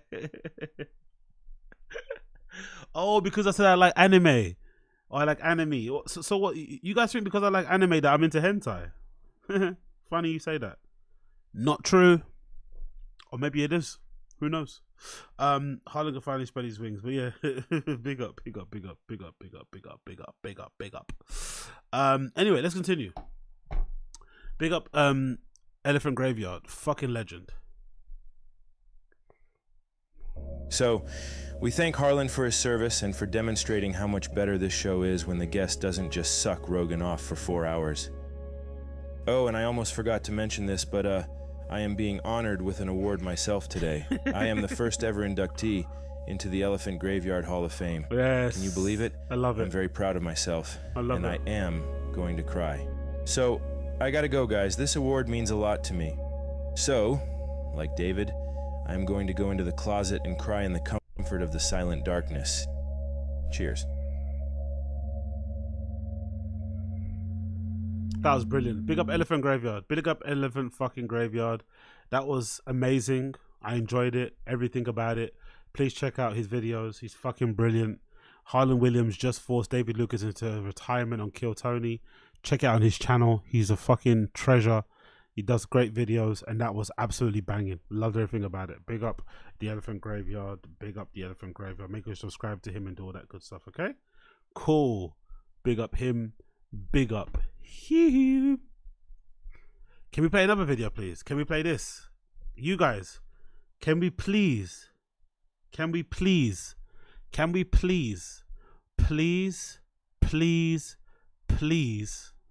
talk about this argument that Poetic Flocko had with the Ace Boys on on the Ace Boys streams? Can we talk about that quickly? Please, let's talk about this. This is one of the most entertaining arguments I've ever seen in my entire life.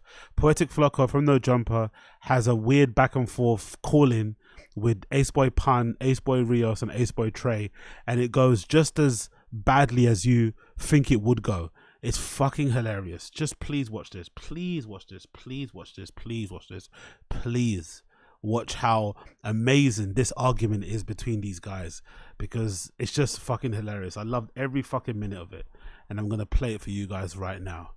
Let's go. Let's fucking go. Okay, hold on. I got The point, by the way, I think if I'm not mistaken, Ace Boy Trey's problem with Flocko is that Flocko made some very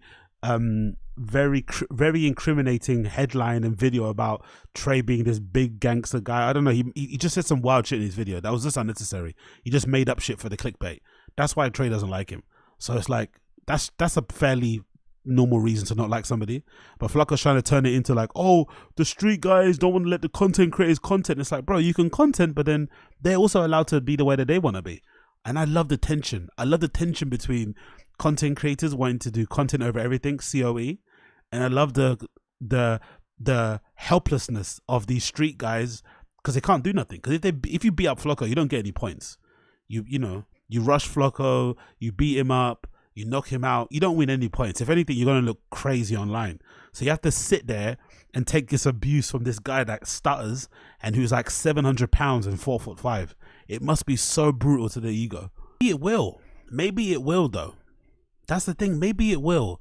Maybe this approach of antagonizing and getting under the skin of street goons is actually quite a good strategy. Because what can they do to you really? You're not going to be where they're at, right? Street goons are in street places. They're in their hoods. You're never going to go to their hoods. They're never going to come to your shows. You're never going to go to their shows. So if you just stay on the internet, you could basically make a pretty penny antagonizing street goons, causing beef, causing division, getting under their skin, and never seeing them in real life. It's a risky strategy, don't get me wrong, because eventually you will bump into one or two of them.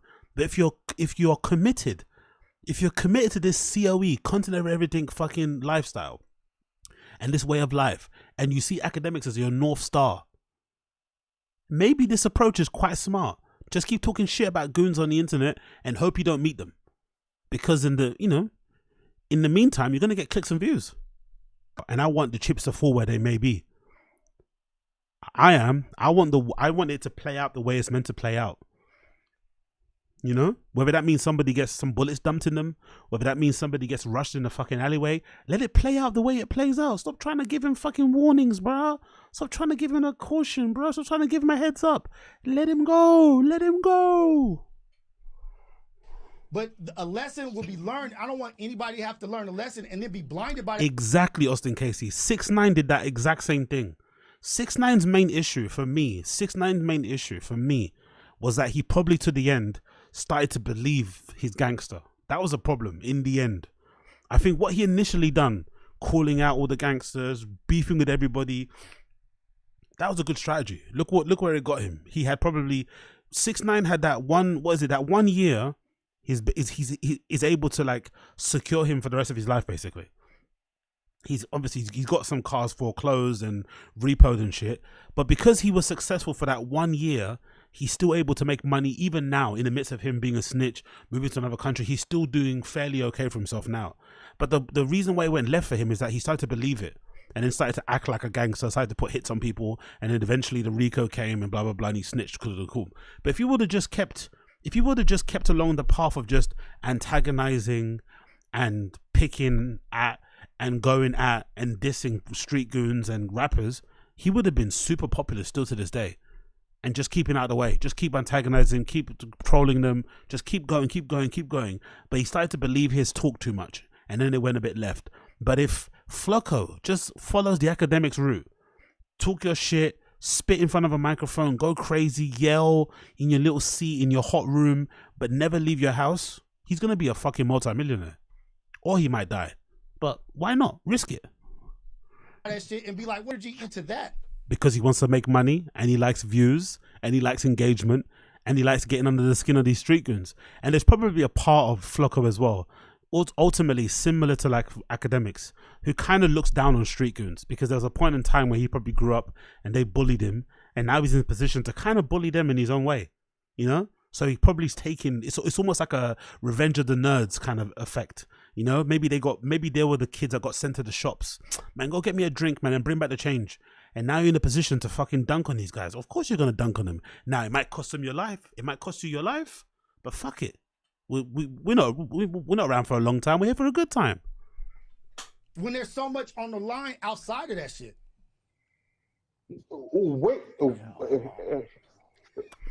But that's the thing, Severe Design. You laugh, Severe Design. You laugh. But that's an easy choice to make. Be a multimillionaire, but stay in my room for the rest of my life or die. What's Flocko gonna do outside? You know, if Flocko wasn't a content creator, what would he be doing? Working at some fucking burger joint? Working at a fucking, I don't know, DVLA or whatever? Where would he be? What would he be doing? You've got this one shot to make money, one shot to be famous. And all you have to do is piss off some goons, piss off some gangsters, piss off some potential killers, piss off some very violent and very temperamental and very petty and very short-fused people. But all you have to do is stay in your room. It's an easy deal. Just stay in your room and buy a gun. Not too bad. Basically it. Now, let's see Flocko's reply. Because I think somebody put up Flocko's reply. Let me see if I've got it up in here. There we go. Flocko actually replied, I think. Let's see what Flocko said. Let's skip forward a little bit. Flocko actually replied. Let's see what Flocko said. Flocko replied to Ace Boy Trey. Big up to Just Went Digital. Big up to the channel Just Went Digital. Thank you for the clip. Big up Just Went Digital. Big up Just Went Digital. Let's go. Let's go for the clip. Let's see what Flocko's reply was. Shut up, Come nigga. get that work. Man, I fuck all Hey, that. Flocko, be careful what you say to cuz. I wouldn't Selective politics. politics. Stat, you gotta drop your nuts, nigga. Who's selective politicking, nigga? Stat, if you want to be a Imagine how hot. Imagine how sweaty. Imagine what that smell. Imagine what that room must smell like. He's got his hood on with his headphones on top.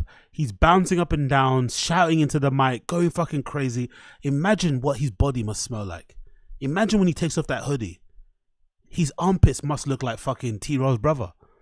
He must have armpits like T-Ro's brother, bro. What's his name?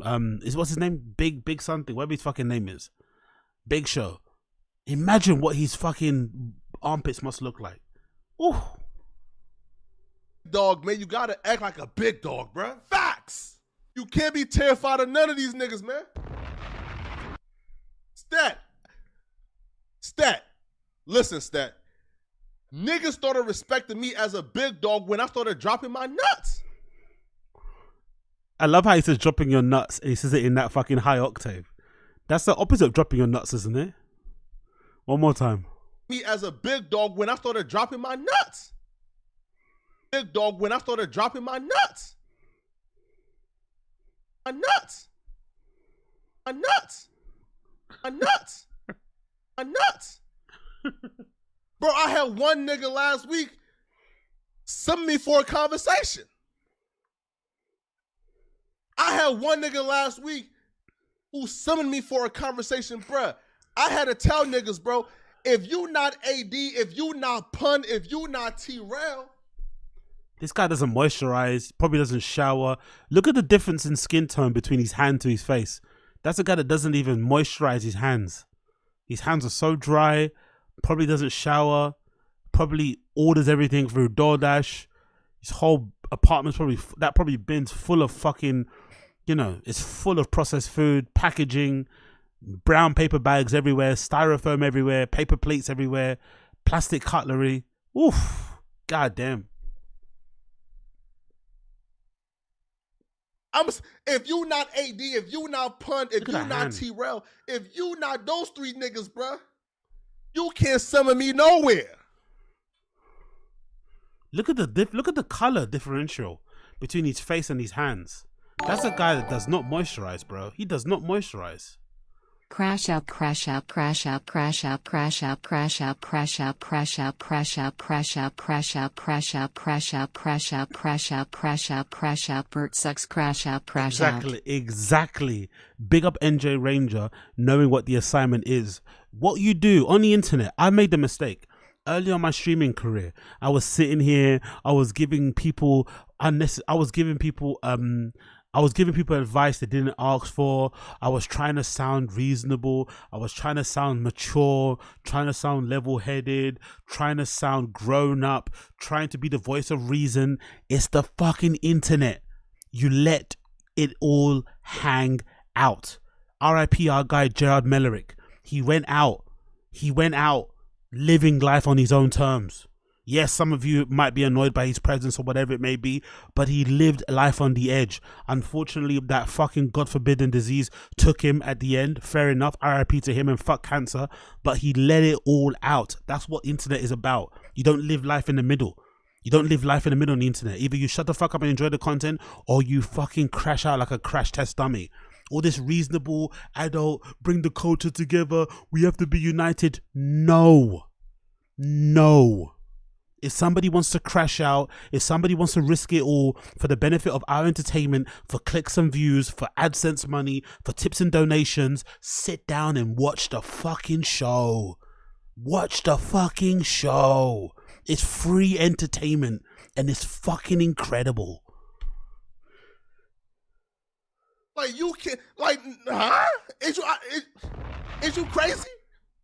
If you not ADT roller pun, bruh, you can't tell Flacco to show up or pull up nowhere. What? What a weird defense. They punked you on camera. They punked you on stream. They called you out of your name. They said all sorts of manner of names to you. Said they're gonna put hands and feet on you, and you're making it seem like they were summoning you for some sort of stream or something. He's trying to make it. You see how he's kind of clever though. This is a good approach. He's kind of clever because he's basically making it seem like those guys aren't worthy of his presence because they're not big enough content creators. They're not trying to meet you to make content. They want to fucking kick you and beat you. They want to leave you with some bumps and bruises. That's what they're basically saying. If you not those three niggas, bro, I don't rate you like that. Right? If you not those three niggas, bro, I ain't got no type of big homie love for you, bro. Again, it's all respect and all love, man, to all you niggas, bro. Look how white that tongue is as well. Look at how white that tongue is. That tongue does not get scraped, innit? Look at how white that tongue is. Oh, God almighty, bro. The amount of debris he must have in his mouth. The amount of fucking Chick-fil-A and Denny's and Wendy's and whatever else just like hanging up in the back like, oh, God almighty. But if you not ADT roller pun, my nigga, bro, you can't call Flacco to come nowhere. Facts. I'm a big dog. Facts. I'm a big dog. Facts. I just cashed out on the AMG, got the pink slip. Me. Facts. This ain't 2022. Why is he mentioning the car? I love all this stuff. What does the car have to do about them wanting to beat you up? This ain't 2022. This ain't the nigga who showed up. This ain't the nigga who showed up to LA with a fucking 2014 Chevy Malibu, nigga. I just cashed out on the AMG. Facts. My mama retired. Facts. I'm doing M's a month, millions of views a month by myself. Facts.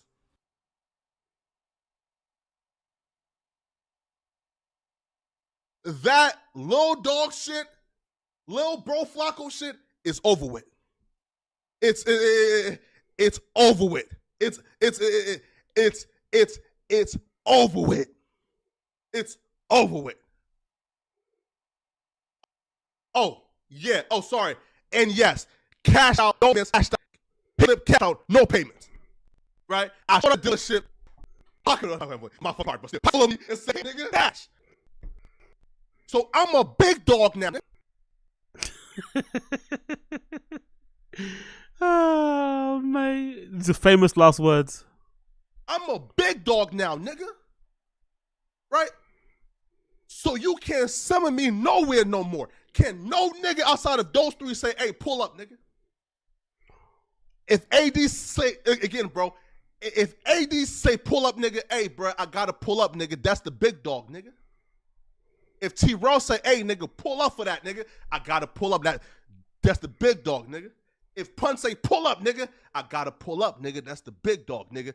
Other niggas, bro, don't even, listen, I don't want you to say, listen, the P leave you, listen, I said, huh?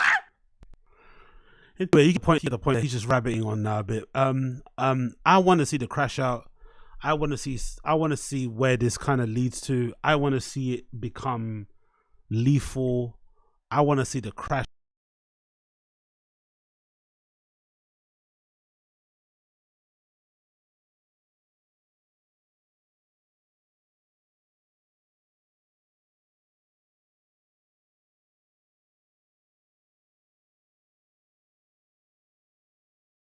Shouts. I want to see the destruction.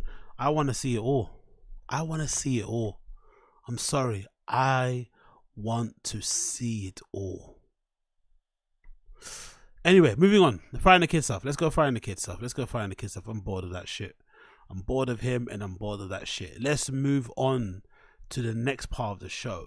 So, Firing the Kid watch along. Episode number 999 before the big one, 1000 happening later on, right? So we're going to watch 999 and see what these motherfuckers are saying for episode number 999. Let's fucking go. Every day. This is really the Fighter and the Kid.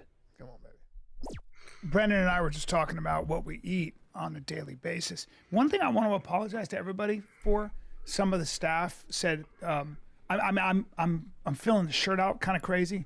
It's a little bit small on me. And Yeah, I'd say the medium. shirt's too tight. Yeah, well, I know, and that's the problem. Is I'm kind of a large now from my lifting and from my no days off policy. Do you think I the shirt apologize.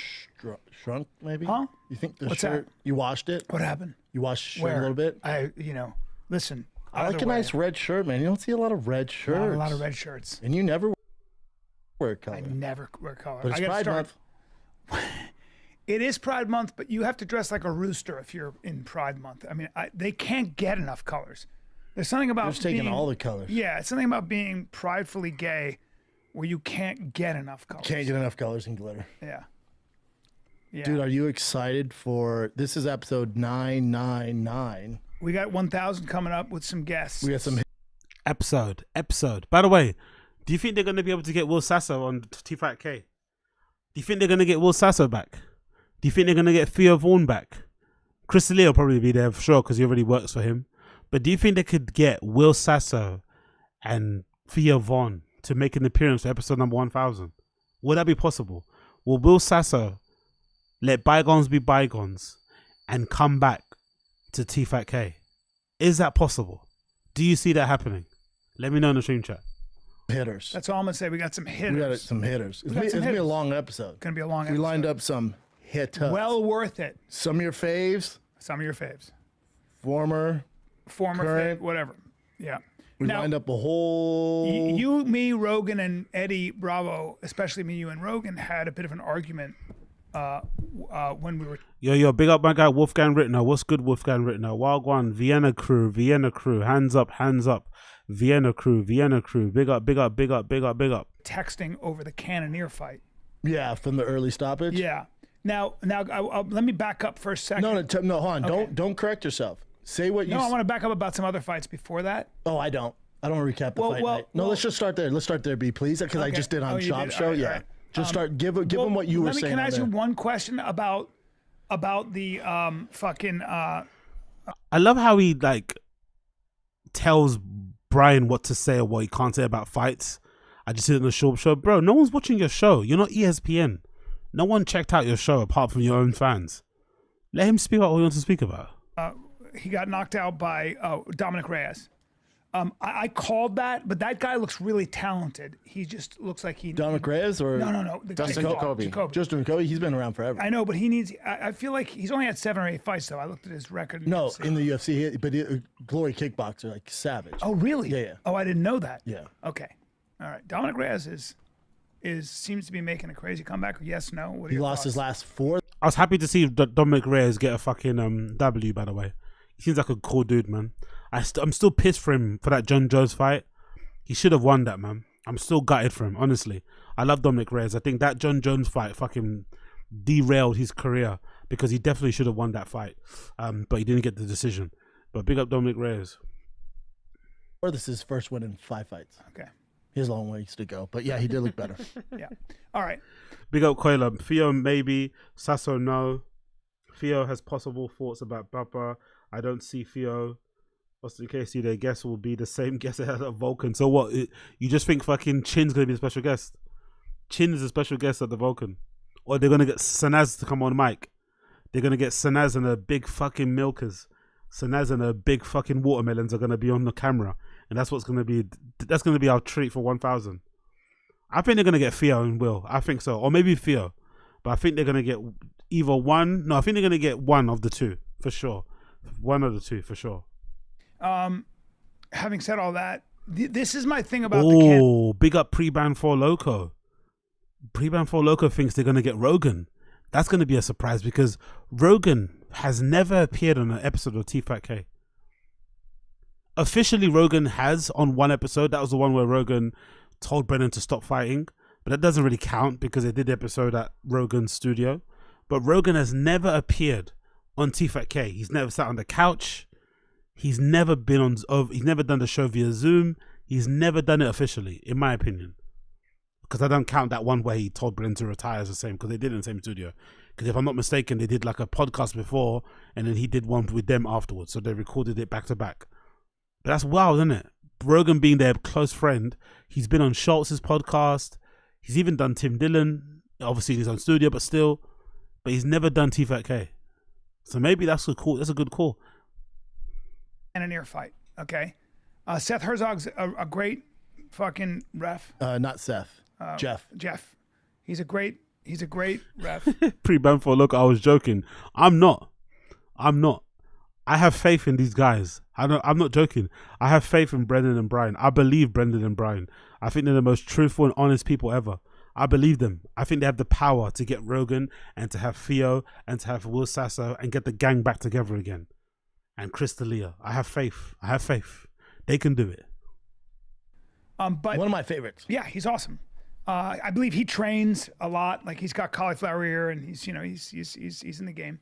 But it's true that fight seemed to have been stopped early. Like I would have liked to have seen. Ooh, you weren't singing that in the group chat. No. I did say that.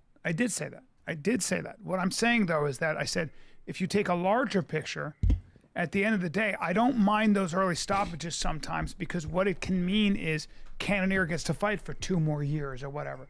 And to be fair, I don't get the controversy about that stoppage. Cannonier was on skates and he was all over the place. He wasn't in control. He wasn't really punching back really or offering any kind of defense. He was just kind of running around the cage. I don't understand why this is such a controversial stoppage. It was actually a good one. He was getting a lot. He was taking a lot of damage, but he was just running around. He wasn't stationary. He wasn't falling down. Fair enough, he's a tough motherfucker, but he didn't look good when he was getting hit. You know, running around and avoiding and trying to avoid fucking, engaging the person you're meant to be fighting while you're getting hit and shit, and you're on skates and you're wobbly. It didn't look good. So I get why the referee stopped it. It's not that controversial in my opinion. Maybe you guys in stream chat disagree, but it didn't look that controversial to me. You know what I think and what I was noticing was that what's his name? I always forget his last name. Imamov, whatever it is. That dude was Jason Herzog. That I call him Jeff. Jason, you call him Brett. Sorry, guys. Jason Herzog. I just call him Big Herz. But that Big Hog. You can't just call people what you want to call them, brother. That's not how it works.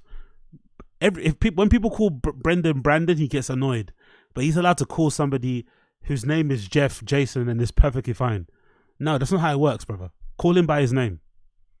Say his name. Imamov, whatever, was figuring. Yeah, whatever. Was figuring his game out. I could see him capitalizing. And I think it was only a matter of time before that was going to happen again to the point where Cannonier was going to get KO'd. But you're just assuming that. I'm not assuming it. It was what was happening in when they stopped. So imagine boxing. if football did this. No, hold on. When they stopped boxing matches, it's because of. Come on, can we please have a difference of opinion and let the person finish their thought? There's nothing more annoying when somebody's this condescending and almost dismissive of your point of view just because they don't share it. Let him say what he wants to say, then you can say what you want to say. Being the informed former fighter you are, just let him say it. But look at the face. Look at the fucking smug, condescending face he has. Just let him talk. Doesn't matter if he's talking shit. This is what podcasts are about. Podcasts are about two people who don't know nothing about nothing, talking shit with some semblance of fucking authority. It's about being loud and wrong. That's what makes a fun podcast. Let him be loud and wrong if he wants to be. And then you can reply back. Give him time. Let him finish his thought, please. Of that. I love this. It's because it's because you start to see that the other guy is doing better. Okay. So and hold on. Boxing. So UFC should adopt that rule. And that's why a lot of times the corner will throw in the white towel. No doubt. That's why the ref will say, I got to stop it because I'm saving your future. And, okay. and you think boxing's doing it right. Chin, do me a favor. I do think Bring up boxing's how doing it many people die a year boxing compared to the UFC. Terrible comparison and terrible argument. Terrible comparison. 0 to 10. One of the reasons that's the case is because of the way boxing is. It's 12 rounds. You get to live another day. You get TKO'd. You come back. You get a 10 count. Blah blah blah. I get it, but it doesn't mean anything. It's also why they stopped that fight early. So it may not be a great comparison, but what I'm saying is that you save careers. There are a lot of cases in the UFC where that fight should have been stopped way earlier. Okay, and you see this young guy taking crazy damage. Young guy is. Big up Andre.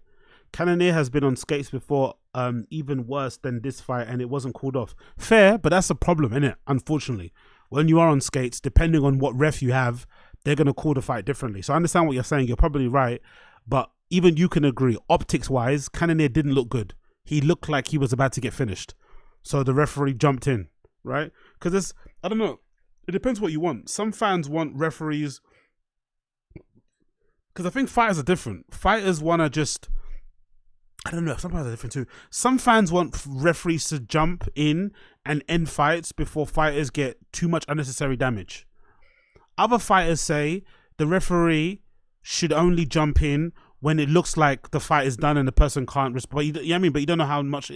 I don't know. It's a complicated thing to say. But on that particular fight, I don't think the referee was out of line or did anything crazy wrong stopping that fight the way he stopped the fight, especially at that point. I don't know if you guys agree or not, but I get it. I understand. Maybe the referee's obligation or role isn't to ensure fighter safety. Maybe it's to adjudicate the fight or to referee the fight, right? It's not to kind of look out for their long-term safety. Maybe that's an argument to be had. But in terms of optics, the way that Cannonier was running, like all that sort of shit, right? And wasn't really offering anything going back either. Like, it's not even like he went for like, if I'm not mistaken, it's not even like he went for like a takedown to like bide some time and get his breath, you know what I mean? Or get his breath back or something. It's almost like he was just trying to just stay on his feet sort of thing. I can understand why the referee did what he did. 40. No, I'm talking about a guy like fucking. I'm talking about Cannonier. We're talking about the Cannonier fight. Cannonier's 40. Is that all? He's 40. Yep. He's ranked number 4 in the world. You lose number 7. He goes all the way back to the queue. He loses half of his pay. And at 40, the chances of him to get back to anything is damn near impossible. That's why they shouldn't have stopped it. Yeah. Also, That's insane. That's a dumb thing to say. So Brendan is saying they shouldn't stop the fight because of his age and because of what he could do to his career. Nobody cares. Once you enter that octagon, it's a fight. It doesn't matter if you're 10, 15, 65, 40 or 30. You agree to fight that person, you fight.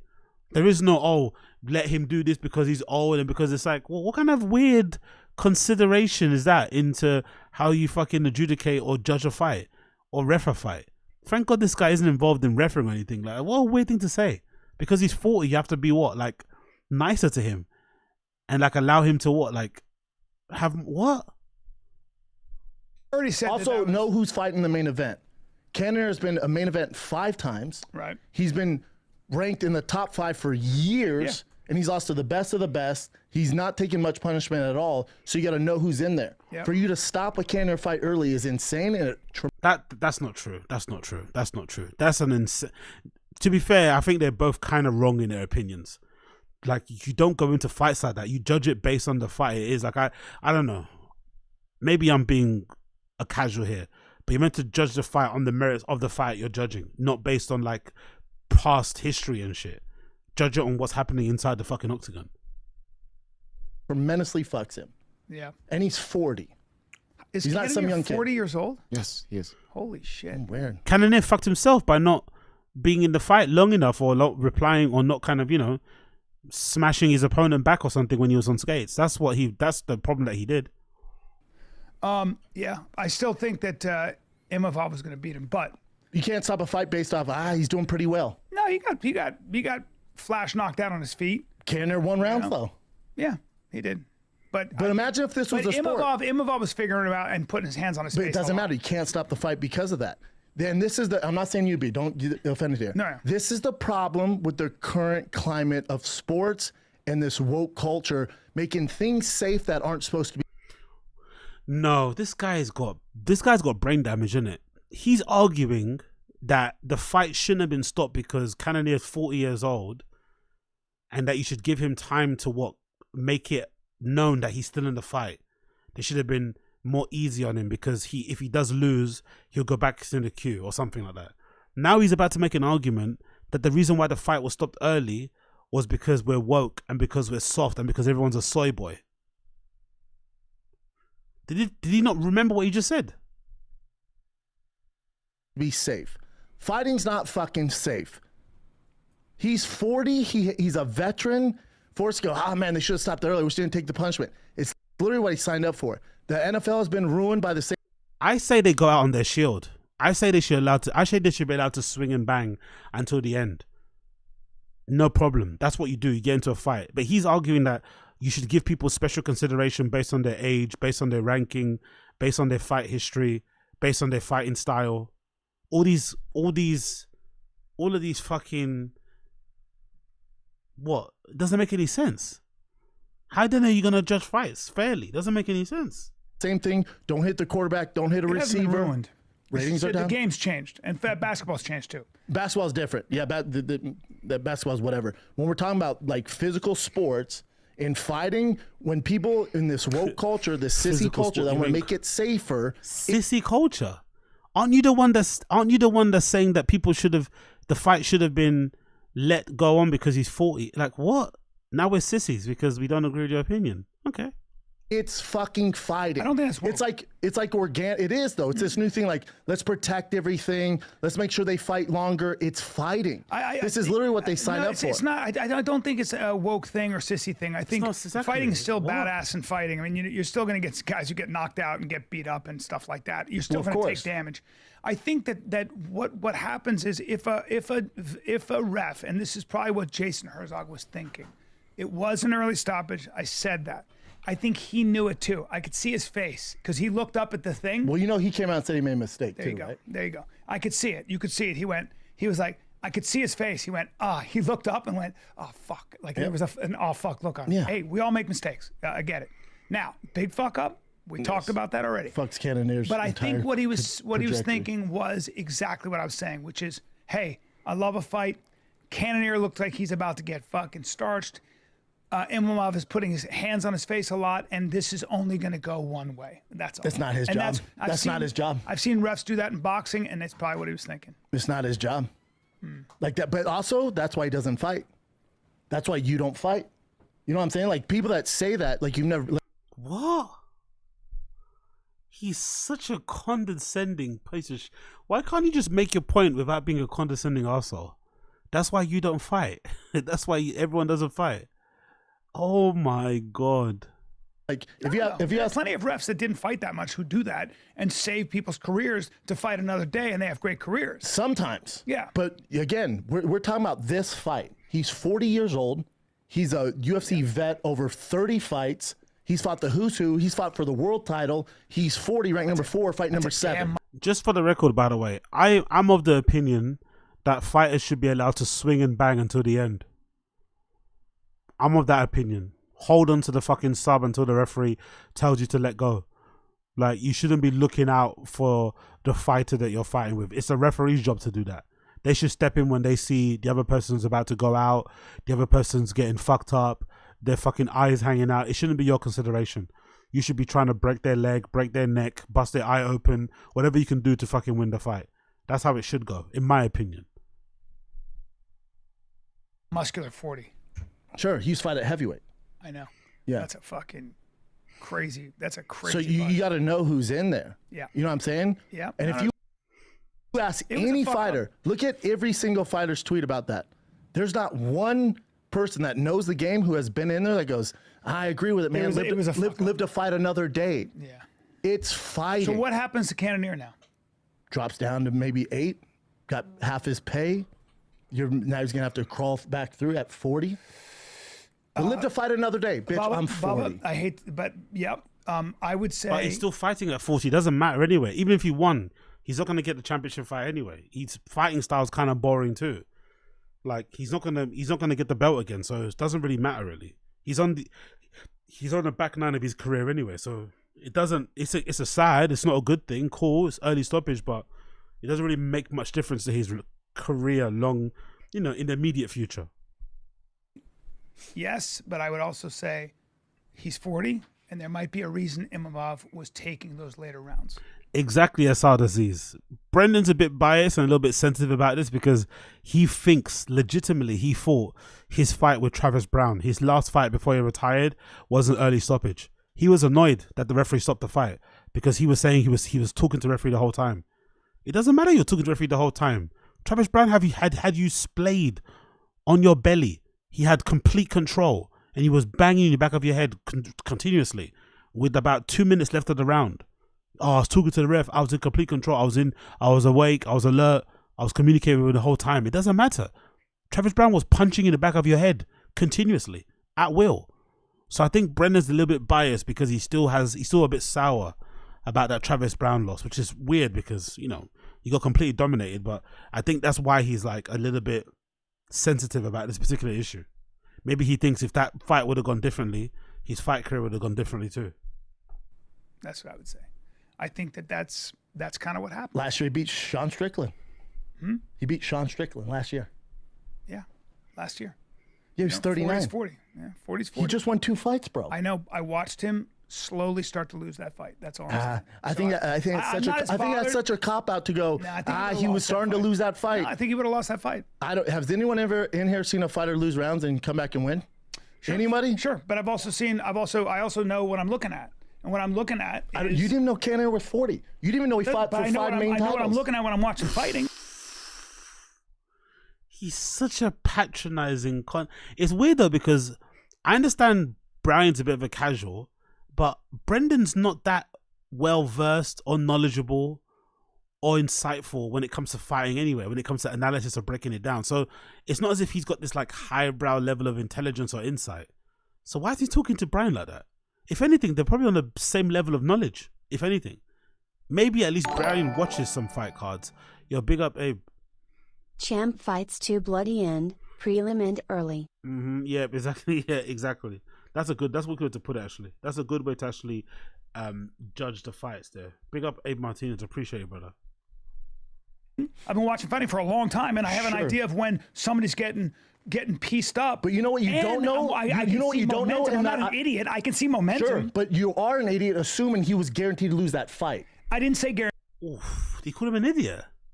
You are an idiot because you assume. Did he say that? Did he call him an idiot? Idiot. I can see momentum. Sure, but you are an idiot assuming he... Is that necessary for this conversation? Because they're basically saying the same thing, but they slightly disagree on the details. Is it really necessary to call someone an idiot?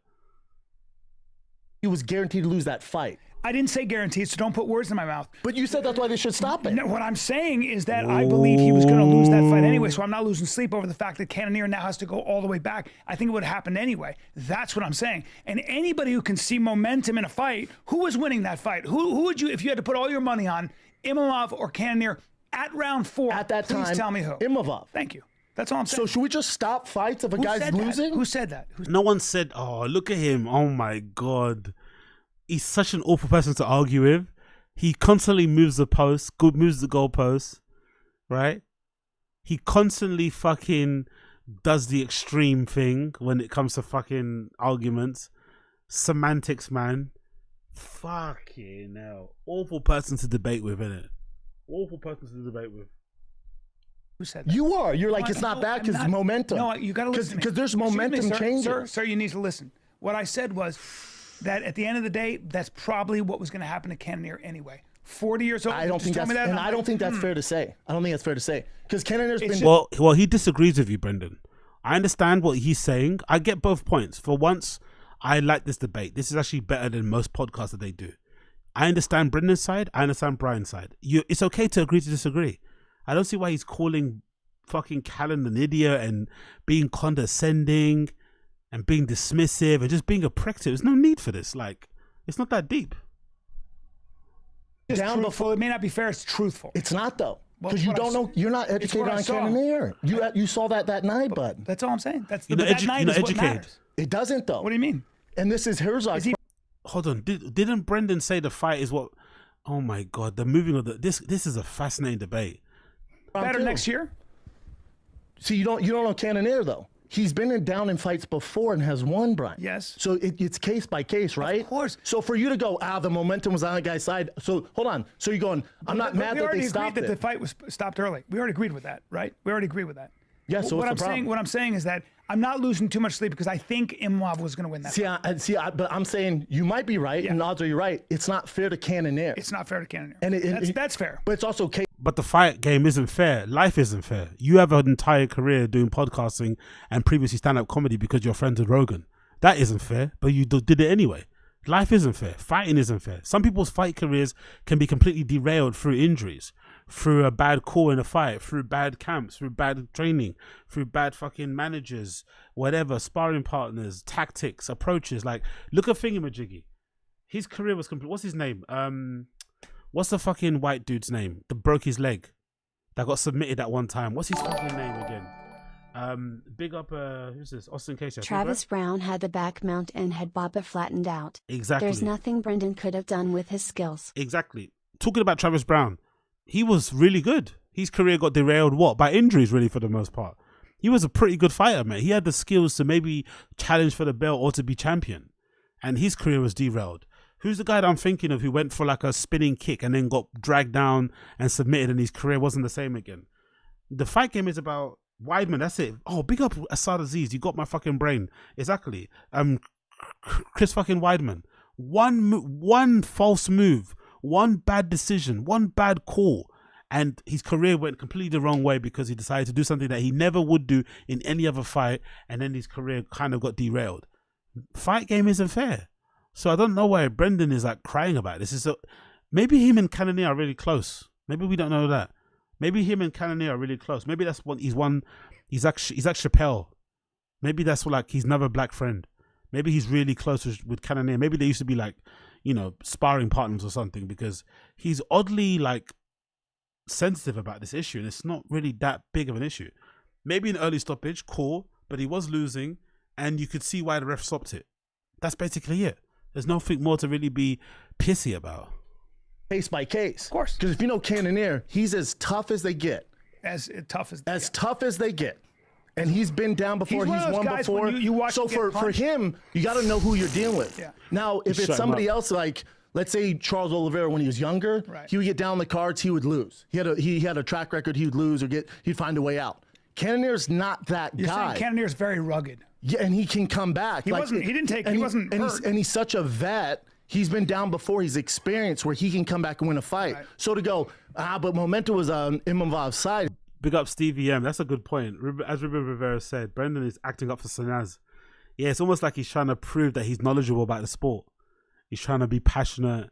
He's trying to talk with some knowledge. He's trying to debate.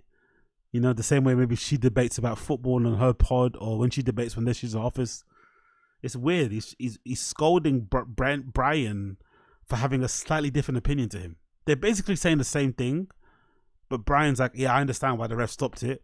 And Brendan's like, no, you can't understand. It's like, yes, I can. It's like, correct, you're right. Yeah. But to assume he was going to lose is wrong. Well, that's what I would have bet. The odds were. Most people would. Yeah. But you got to know who you're dealing with in Cannonier, who has a track record. You of just as tough now that as you they told get. me that he's 40, what I'm saying is that it's still borrowed time in MMA at 85.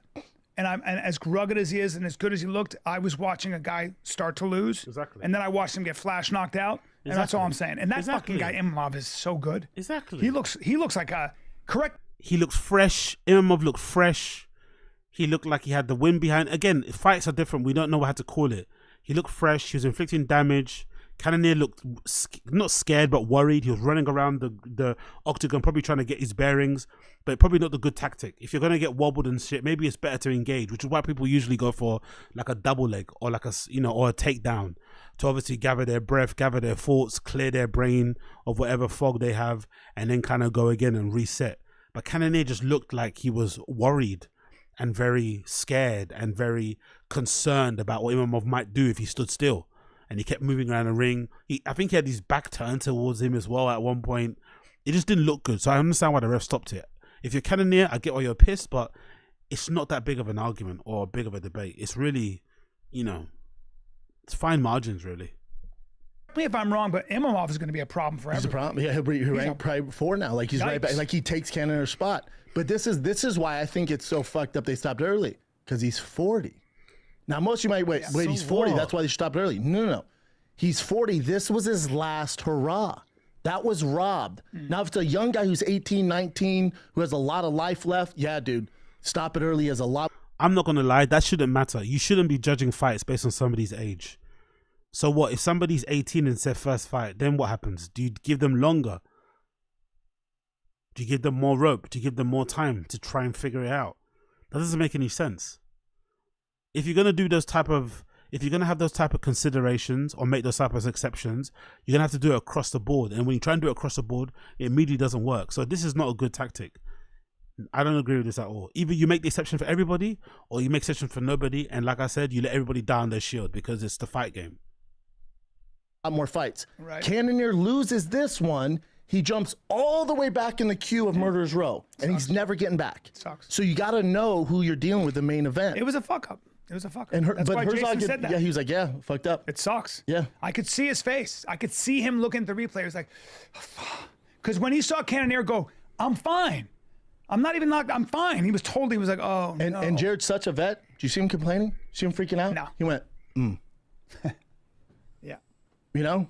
Had his wits about him. Wasn't like, oh my God. Hey, He was like, damn. Yeah, and I hate to say it also. That's also part of the fight game. That's also part of the fight game. Early stoppages. Unfortunately. We'll always see it. Yeah. People Part of make the fucking mistakes. Game. Yep. Let's take a break, B, dude. Cause I got my greatness wins package. how good is it? It's the good shorts stuff. It's good. The shorts are what I'm about. I worked out in them today. Well, you know, I'm. Nope, we're not gonna do ads. Fuck your ads. Nope. That was a mess up. They just don't work like that. Right. That's a loss for him. He got half his pay. It's probably losing sponsorship. He's the man. Man, yeah. And he fought for world title. He beat Sean Strickland. You look at his resume, dude. Beat Marvin Vettori. He's a motherfucker, dude. But he's never got over the hump. He looks like he's like Yoel Romero, where if you hit him, you bounce off him. You don't get stronger and better shape. He might be all American. He's just, you talk about a body. So he fought at light heavyweight. He fought at heavyweight. So look, he beat David Branch, Anderson Silva, Jack Hermanson, lost to Robert Whittaker on decision. Then after that, he beat Kelvin Gastelum, Lost to Derek Israel Brunson, Adesanya on a decision to Izzy, boring fight. But then after that, after he loses to Izzy, he beat Sean Strickland. Marvin Vettori for fight of the night. Yeah. So he's going into this fight winning 4 out of his last 5. He's had a fucking career. And now, back to the queue. Now, Imavov, I was so impressed with him. If he fights Strickland or anybody, they're gonna have their hands full with that guy. That guy is He's a tough character. outstanding, out fucking standing. Sean Strickland beat him. Yeah. Wow, that was in 2023. Interesting. That was last year. Yeah, Did Sean you see Strickland's that a fight? motherfucker. Yeah. Yeah, Sean Strickland's a motherfucker. You said Sean Strickland. By the way, Brendan didn't know that before. You see how much of a cunt he is? He didn't know that Strickland beat him last year. But then it came up on the stats and he immediately jumped on it and tried to dunk on Brian. You didn't know. You just found out at the same time. Why you didn't try to act like you know? You don't remember the fight. You don't remember how he won. You don't remember how the rounds went. No idea. God almighty, bro. The worst happens to argue. It's like, how are you going to see the same stuff that I see at the same time that I see it and then try to use it against me? What? Fight him, I want to see that now. I want to see him fight. I don't know. Maybe the same thing. I don't know. But Jesus, Sean Strickland is something else. I feel like everybody's calling Strickland out right now, right? Any fighter I've seen lately is just going after him. Because Strickland will fight anybody, and he's the people's favorite. And also he'll entertain it. He'll engage in it, so it gets traction. I was doing that Jackson podcast with Luke Rockhold and Rampage on Friday in Newport. So now you were there. Yeah. And Luke Rockhold called out Strickland. Why was Sanaz there? Why was Sanaz there? Why did Sanaz go with Brendan to the podcast? Or does Sanaz work on that podcast anyway? Does Sanaz already work on that podcast? Or did Brendan take her with him? To do what? To write timestamps?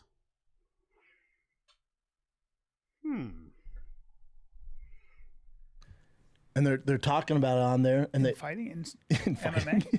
No, I mean I thought grappling because I know Luke is doing grappling. No, I didn't mean it that way. I love Luke is a fucking Luke is a motherfucker.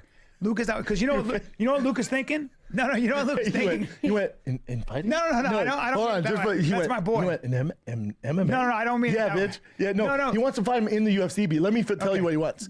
So they asked me. They were like, "Hey, we're asking about Strickland and Rockhold," and I went, like I was baffled. Like I was like, "What? Well, Luke's not even in the UFC." Yeah, and then I said, "Oh, you don't," and they're like entertained. I went, "Oh, you don't know the logistics of the way the business works." I go, "Okay, yeah, go ask me about it on there." And they give us your picks. They go, "Here's the thing." Because they were just talking about Strickland this, and he's not a knockout. So I went, Strickland's a motherfucker. So let's just say that he's like, that guy's defense is insane. His cardio, he's going to be a problem for anybody, including Luke. Let's be honest here. He's also in the prime of his career. It'd be a problem. But I said, also, I'm not going to give you a pick. I can tell you who I think's going to win. There's no reason to. It's never happening. Because logistically, if you're the UFC, Strickland's ranked #1 in the world. Yeah. Luke Rockhold's not in the UFC. Yeah, so do you think they're going to bring Luke Rockhold back, sign him to the UFC just to take out the #1 contender? Why would they? Also, Luke Rockhold is not going to beat Sean Strickland. Let's be fair. They invest in Luke Rockhold at this point. Make no mistake, Luke is one of the best to ever do it. Period. Yeah, right. agree. And his skill set's crazy, but yeah, it's just a different thing. He's not. His skill set was crazy. He's unfortunately he didn't meet our expectations. He didn't fulfill his potential, Luke Rockhold, which is a shame because he has such a great striking style. The grappling, the striking, like he just looks great, like how he moves in the octagon and shit. But he just never fulfilled his potential, unfortunately. He's doing isn't he doing like striking karate? Isn't he doing like kick karate now? Didn't I see him doing that karate contest stuff? I swear he's doing that now, right? It's also not his time. Yeah. You know, it's now like I think Luke is playing with the idea of getting into grappling tournaments, and everybody will be on notice because his grappling is ridiculous. Yeah, he beat the homeless cat actually. Who's a ginger dude? He beat the ginger dude who's not a fan of Brendan. He beat some ginger guy who Brendan kind of said some bad things about back in the day. I think he knocked him out with a head kick, if I'm not mistaken. It might have been a head kick or a punch. I think I saw it recently, right at the end. He beat that ginger dude. Am I thinking about the right person? The ginger guy or not? I don't know. What are you saying? Oh, Austin Casey said he beat Joe Schilling. Okay, cool. I guess it was the wrong person then. Glory, no Yuri talk for now. Next episode we'll do Yuri. We'll do Yuri tomorrow. I'll try and get some Yuri clips together and we'll do Yuri tomorrow. No Yuri clips for now. Ridiculous. Watching him at AKA monster wrap dudes up. Oh, I said you're the most frustrating fighter to watch. Like you can grapple your ass off, yet you want to be all pretty and throw these fucking kicks and gas out and shit. Like do your thing, dude. He was laughing. He goes, "I know." If he grabs anybody, they're tough. Tough. They're in trouble. The best part was when our producer Casey, Mark, showed him a clip that we had made that we had used like his body for something. Okay. So she works at that place. Sorry, it said our producer. She said our producer. So Sanaz is like a podcast girl. She works at the other one. She works with she's got some hands on her, innit? She's got some fucking mitts on her, innit? That is a fucking hand. She grabs hold of your piece and she's wrapping that shit. She's wrapping that with one arm like a fucking tortilla. She's wrapping that shit up, innit? She fucking cover your whole shit. Look at it. She's got some fucking mitts on her, bro. She slaps you, you're going to sleep. Look at that. Fucking hell, Sanaz. Oh my God. And his instant reaction was, I bet Brian loved that. I did. He did love it.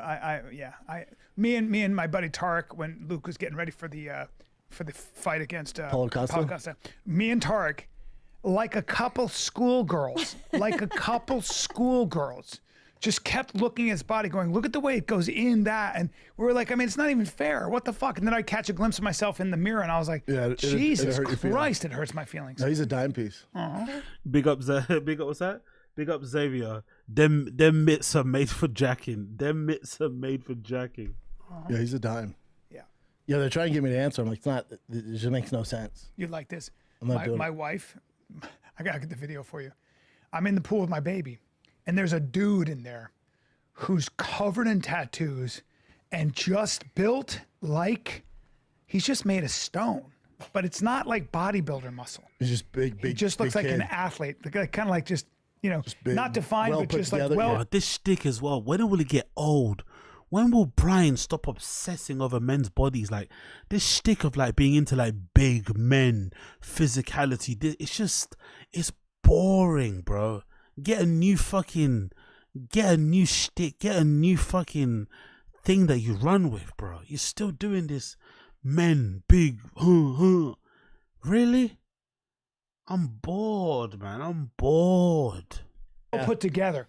Like not abs, but a hard. Did your wife go, why do you have a rock hard erection in the pool So around cut our to kid? Brian, cut to Brian going, cut to Brian, I go, who You an does all your athlete? work? Yeah. Is that the same There we artist? go. Nah, I go, what do you do? You an athlete? He goes, no, I'm an iron worker.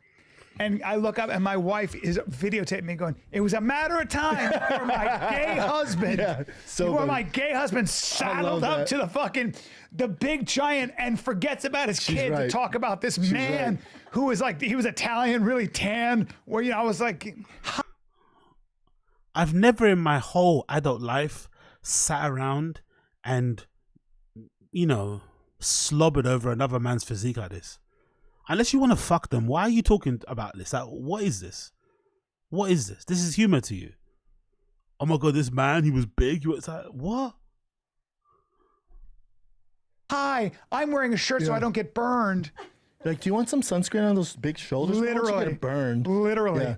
Could have called that. I'm such a bitch. Dude, how about yesterday? It was hot out all day. We have our pool, right? We have a gate around our pool, right? Pools are so dangerous for kids. I think #1 way kids die in America. And it's quiet. You should know when a child goes under, it's quiet. Check this out. So we're back there, and Basti, his swimming lessons start this week. They start tomorrow. His brother can swim his ass off. He's older, but Basti, so Basti always has to have his floaties on. He knows that.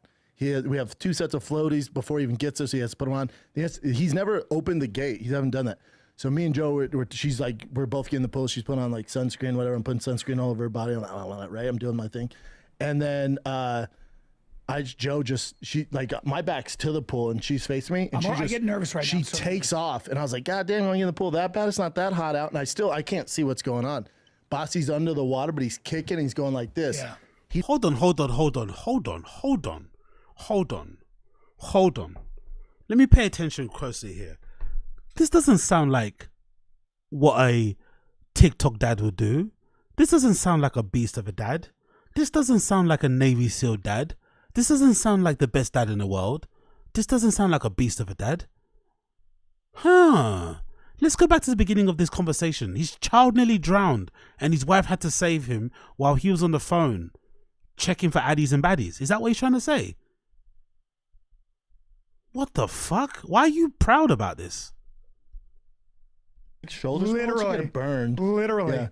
Could have called that. I'm such a bitch. Dude, how about yesterday? It was hot out all day. We have our pool, right? We have a gate around our. We have a pool. So he has a house with a pool. Great. Very successful. Pool, right? Very successful. Pools are so dangerous for kids. I think #1. Great. Got a pool. Very successful. So it's sort of like a humble brag. We got a pool. We got a gate around it. We got money. We're very successful. We do well for ourselves. But pools are very dangerous. So you're also lecturing us while reminding us that you're rich. Cool. Let's keep going. One way kids die in America. Cool. Great knowledge. #1 way kids die, but you've got a pool and you're on your phone in the pool checking for addies and baddies. Cool. Quiet. You should know when a child goes under, it's quiet. Check this out. So we're back there, and Basti, his swimming lessons start this week. They start tomorrow. His brother can swim. By the way, Boston is the other kid. Brendan doesn't talk about him too much, maybe because he's not good at sports. That's what we've been surmising. But he gets ignored in the conversation. He's usually Tiger's the apple of his eye. But regardless, we're getting a lot of Bosty conversation and coverage, which is a good thing. Big up Bosty. We ride with you, Boston. Let's see what happened to Boston. Beast of a dad, by the way. Imagine. Beast of a dad. Great dad. The best dad in the world. Yeah? Cool. Swim his ass off. He's older, but Basti, so Basti always has to have his floaties on. He knows that. So Boston, at 4 years old, should know better than to get into a swimming pool without his fucking, without his floaties on. Bosty should know to wash his face before he gets there. He should know to take his flip. Bosty's a grown-ass man. While his older brother Tiger's running sprints with his dad, Bosty should be prepared to get into the pool. He knows what to do. He's only 4. We have 2 sets of He needs to balance a checkbook, pay the mortgage, fill up the car, and put on his floaties. Cool. Floaties before he even gets there, so he has to put them on. He's never opened the gate. He hasn't done that. Oh, he's a child. He's never made a mistake. He's never done anything just because he's a kid. He's always done the right thing because he's a grown-ass man at 4 years old or whatever old he is. Cool? So me and Joe, she's like, we're both getting the post. By the way, Joe is the wife, but he doesn't refer to her as the wife. My girl, the child's mother, never the wife though, by the way. And she never referred to her as my wife. It's always Joe. It's always my girl. It's always the, Tiger's mum. Very detached, very strange, and they're also not actually married, are they? I think they're engaged, which is another weird thing too. And he doesn't like wearing a ring, so he has this weird tattoo on his finger. Anyway, let's continue. Well, she's putting on like sunscreen, whatever, and putting sunscreen. And if you're a dirtbag, you know why that is. It's not because he doesn't like rings, it's because he doesn't want to seem unavailable to any baddies out there. But we know the game. Green all over her body. I'm like, right, I'm doing my thing. And then she my back's to the pool and she's classic beast of a dad. When you've got a swimming pool in your back garden, the best thing to do is to turn your back to your kids. You say pools are the #1 cause of child deaths. You have a swimming pool in your house. It's LA, it's warm. The swimming pool is a great place to dip and cool yourself off and have some fun with the family. Surely the #1 rule if you've got a pool in your back garden is to never have your back to your kids, right? You should always be looking at them. Maybe you have your kitchen facing the pool. Maybe you have a chair there so you can face the pool. You do everything to face the pool so that you can see what these little devils are getting up to. But he's got his back face to them. Cool. Let's continue. She's facing me, and I get nervous right now. She takes off, and I was like, God damn, I'm in the pool that bad. So the wife takes off, heading to the pool. Brendan's spidey senses don't go off. His protector sense doesn't go off. His wife runs. They're doing whatever they're doing. Maybe he's, fondling his wife, whatever he needs to do. She jumps up and runs. He doesn't jump up and follow her. He just stays on his phone. Great. Bad, it's not that hot out, and I can't see what's going on. Bossy's under the water. He can't see because his back's turned. So he doesn't turn around. But he's kicking, he's going like this. Yeah. He decided not to put his floaties on and be like his brother. So Bosty, the 4-year-old, decided intentionally not to put on his floaties and put his life in danger. Not that his parents should be making sure he got his floaties on before he gets on the pool. Not that they should be like looking over him and double checking that he's got his floaties. No. He should have made sure himself. He has a checklist of what he needs to do. He fucked up. It's Bosty's fault. Human error. Child error. And jump in. So my 2-year-old did that this weekend. Scary. He's been in floaties. What kind of beast of a dad is that? This guy talks about being an amazing dad, taking his kids on fucking hill sprints when they're 10, but he has his back turned to them when they get into a swimming pool, to the point where one nearly drowned. Now, don't get me wrong. I'm sure this is a common event when you have kids and you have a pool. Kids are just, you turn your back to a kid and suddenly he's on the roof. So no judgment there. But surely part of being a good dad, especially in his brain, should be just being attentive. Was it worth being like a beast of a dad because you take your kid to car shows and because you dress them in Nikes and because you make them do hill sprints when you can't just look after them and make sure they stay alive? What good is all that shit? But again, what do I know? He's all good. He forgets. And now he just wants to get in and play with the kids. So he gets in and I'm like, whoa. And I grab him because I realize he doesn't. Big up Cloud K20. Bosley has his water certification. No excuses. Exactly. No excuses. He's a soy boy. Bossy's a soy boy. Bossy should know better. Bossy's a sissy. Bossy should have known, but Bossy needs to grow up. Bossy needs to pull himself up by his bootstraps. Little old Bossy. 4-year-old Bossy needs to pull himself up by his bootstrap and stop being such a baby. Stop being such a child. No, he's going to sink right like a rock. And it's this quiet. Ready? This is how quiet people are. They drown like this. That's what you hear. Oh, really? Thanks for letting us know that drowning is quiet. I didn't know that. I thought drownings occur the same way they do in movies, with loads of screams and gulps and fucking Jaws shark attacks at the bottom. I didn't know that. Thank you for letting us know. And my back was to it, and he wasn't like... I like how they're trying to give like parents lessons and give them a heads up. It's like regular parents who actually are attentive and care for their kids. They don't need to, get a heads up from Brendan and Brian about keeping an eye on your kid if you got a pool. I think regular parents know what they're doing. They've got it handled. Flashing because it's quiet because his little feet are kicking. He's going like this. And he's like his head's like this over the water. Yeah. And when Joanne jumped down, I'm like, man, you can't wait to get in that water. She's like, no, idiot. Why is he admitting this? Why is Brendan admitting that even when his wife got into the water, got into the pool. He still didn't realize that his kid was drowning. Fucking hell, bro. Maybe it's a good thing they go on tour, these comedians, male comedians. Maybe they're actually a danger to their family if they hang around because they're distracting. Maybe they should just stay away, you know? Let the fucking nannies bring up the kids and you just, you know, bring home the bacon. Because when you're around, you're fucking useless. Idiot, Boston fell. I was like, Jesus, oh, you shit. got to be so vigilant, man. This is what this anthropologist. Jesus, how can you be proud of that? Surely as a dad, as a man, you want to take charge of situations. You want to make sure everyone's safe and you know, as a leader of the house, as the main breadwinner, surely you want to do the whole man thing and dive in that pool and get your kid out of there and make sure they're okay. No, I'll just leave it to my wife to do. I'll just stay on my phone, keep texting these baddies. Okay. I was talking about, like, so you say women and men invent shit, and women they don't have, there's not a lot of inventions by women, okay? And Is this why you rape? Allegedly. Brian allegedly rapes because women don't invent things. They're not useful. What have you invented? The rotato? What have you invented? A chopping block? Chopping board? What have women invented? A kettle? An iron? Who gives a fuck? They're not useful. That's why they get raped. Allegedly. And it's because men, when they're coming up with a theory of relativity, they focus on one fucking thing. Everybody else can die. Brian wasn't thinking about the fear of relativity when he was on the phone with his wife at the side of the pool when she ran in to save the kid. He was just on his phone, probably reading the comments. He says he doesn't check.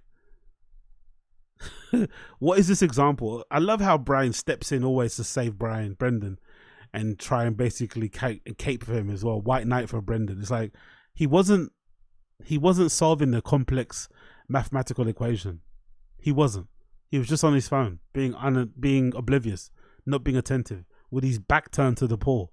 It sounds like a big pool, by the way, because Joanna jumped in it. The kids were in it, right? They're fucking around. It's probably a big pool, maybe a decent depth, enough to affect a kid, and yet he's back turned to it.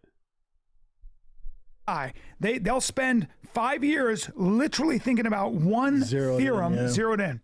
If women do that, the children die. They have to perceive all the dangers in a room. Spidey sense. That's it. At all when they come into a house, they don't know. Is there a gun in the house? Is there a creepy uncle somewhere? Yeah. Is there a teenager in the house? Is there a dog that's unpredictable? Is there a door open to a pool? Is the pool in case? They're thinking about 1,000 things. The guy walks in and he goes, "Is that your truck in the fucking driveway?" Hey kids, go have fun. The pool. Put sunscreen on, man. Let's check out that fucking hot rod. That's guys. That's the other thing. My wife and I my first wife and I were in Tahiti. We get in a spat, and I leave. She has to take a nap. I'm with my daughter and my son. We're at the beach. Why are you arguing with this lady? She agreed to have kids with you when she's like, allegedly Brian's new wife is like in her 30s. She already did a lot by marrying you after the fucking rape allegations, after a divorce. In a way, you're kind of damaged goods, but you come from good stock, you're from a wealthy family, so I get why she wanted to hook up with you. She wants to be your wife. She bears your children. Shouldn't that be enough for some respect? To maybe look after the kids, give her a bit of respite? No, you're here arguing with your new wife at 60 years of age. Bickering because you feel like you should be on tour. You should be, touring the world. You should be going viral, being relevant. Honestly, I love the way they're so dismissive and rude, and they talk so down about their wives. They never talked about them with any sign of love and appreciation. It's always like they're putting up with them almost. Fucking hell. These guys are fucking brilliant, aren't they?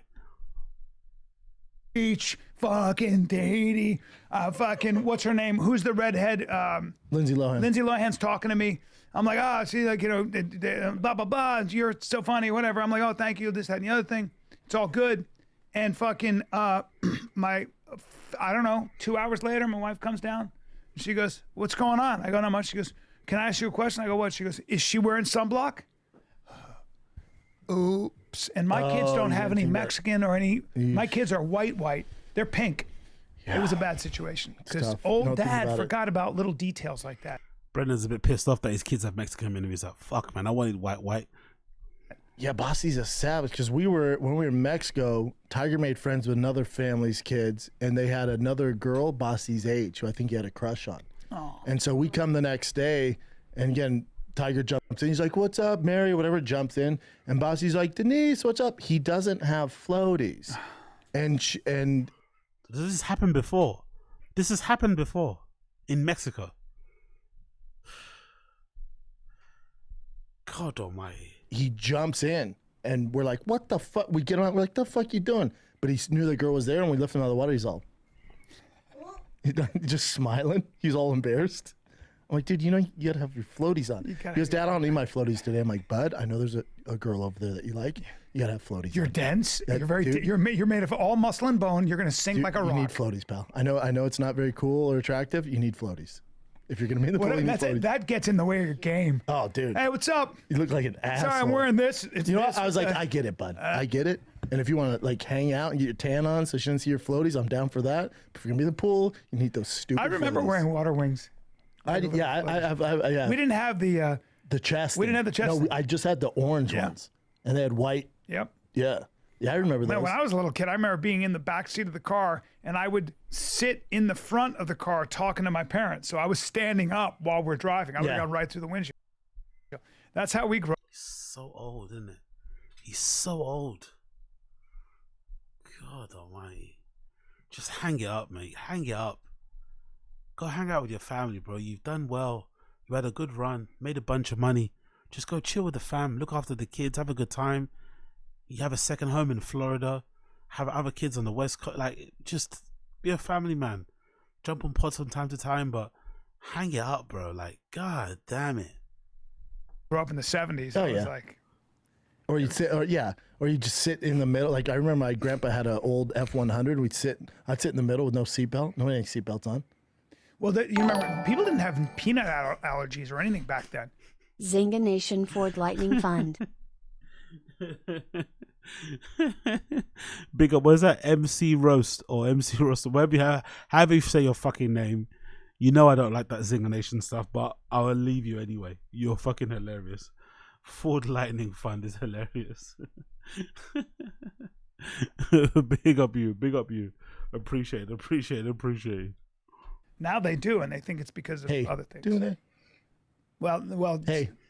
No, some people actually. No, some people do. No, so where were all those people when we were kids? So check this out. Rooster, I know. MC Rooster. But there's an interesting theory on it. It's when you get that many shots. Yeah, I know. It can. But there's a lot of theories. But the bottom line is that there are people that are so allergic to peanuts. Oh, they'll die right away. That if you open a bag of peanuts on a plane, that's why they don't give them on the plane anymore. The whiff is cyanide, and they can go into anaphylactic. How fucked up is that? Hey, check the box if you're gonna fly. Now we gotta get those goddamn stupid I tell you about pretzels. my friend who. Spoken like a true sociopath, isn't it? People might die from the whiff of peanuts. Someone just eating them around their vicinity, and Brendan's annoyed because that means that he don't get peanuts. Spoken like a true sociopath.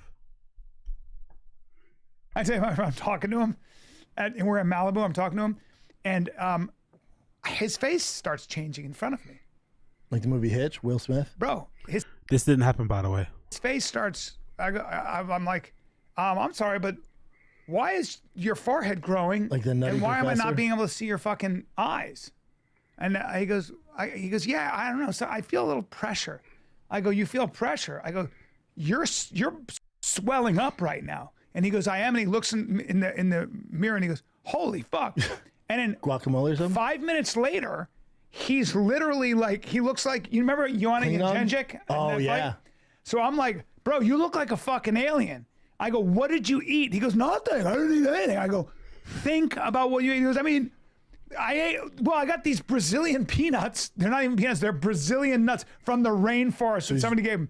He was having a major allergic reaction. He had to go to the fucking emergency room. Because don't you have to have an EpiPen? Yeah, dude, you can die that way. If my mother eats a quarter of a Brazil nut, she'll die. Just a Brazil nut? A quarter of a Brazil nut. Jay's allergic to guacamole.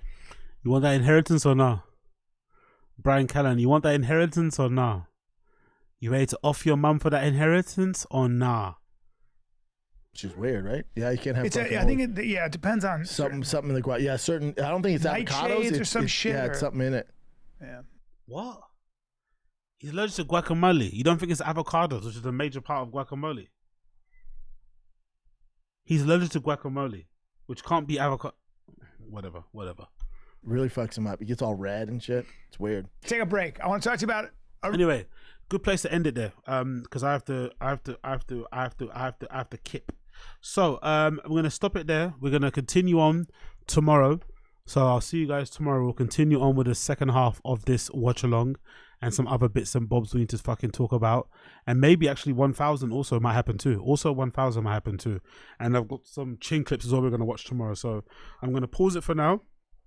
We're going to stop right there and we're going to pick up on the other side tomorrow because tomorrow is the day off for moi as per usual. So I will be able to do a little bit more of a longer stream, but I got a jet. So thank you for those of you who've tuned in, who've checked out the show.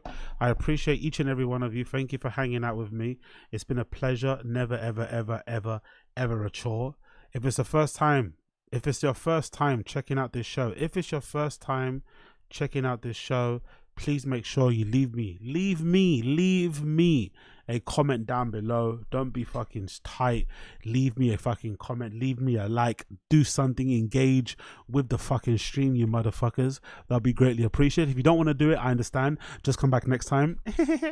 Regardless, thank you for tuning in. Pleasure, never a chore. We're going to continue crashing out. We're going to continue inciting black on black violence. We're going to continue pointing and laughing at these comedians. And we're going to continue having a good old funny time with ourselves, hanging out, holding each other, laughing with each other, and all those things in between. Okay? Brilliant. Great. Good to hear. Big up everybody in the stream chat for tuning in. Appreciate all of you.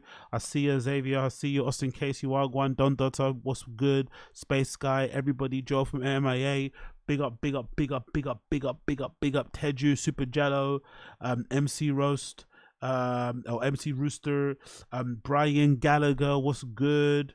Warren Keenier, what's good? Or Kenya, what's good? Dan Saul, I see there.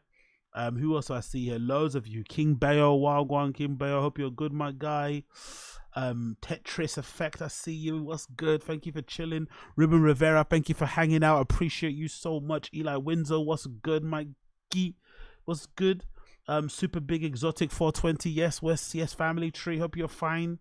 DMaz 187 or 197, thank you for joining as well. CalK20 earlier, appreciate you. Everybody, thank you for hanging out. Ryu Ken was here earlier too, thank you for chilling.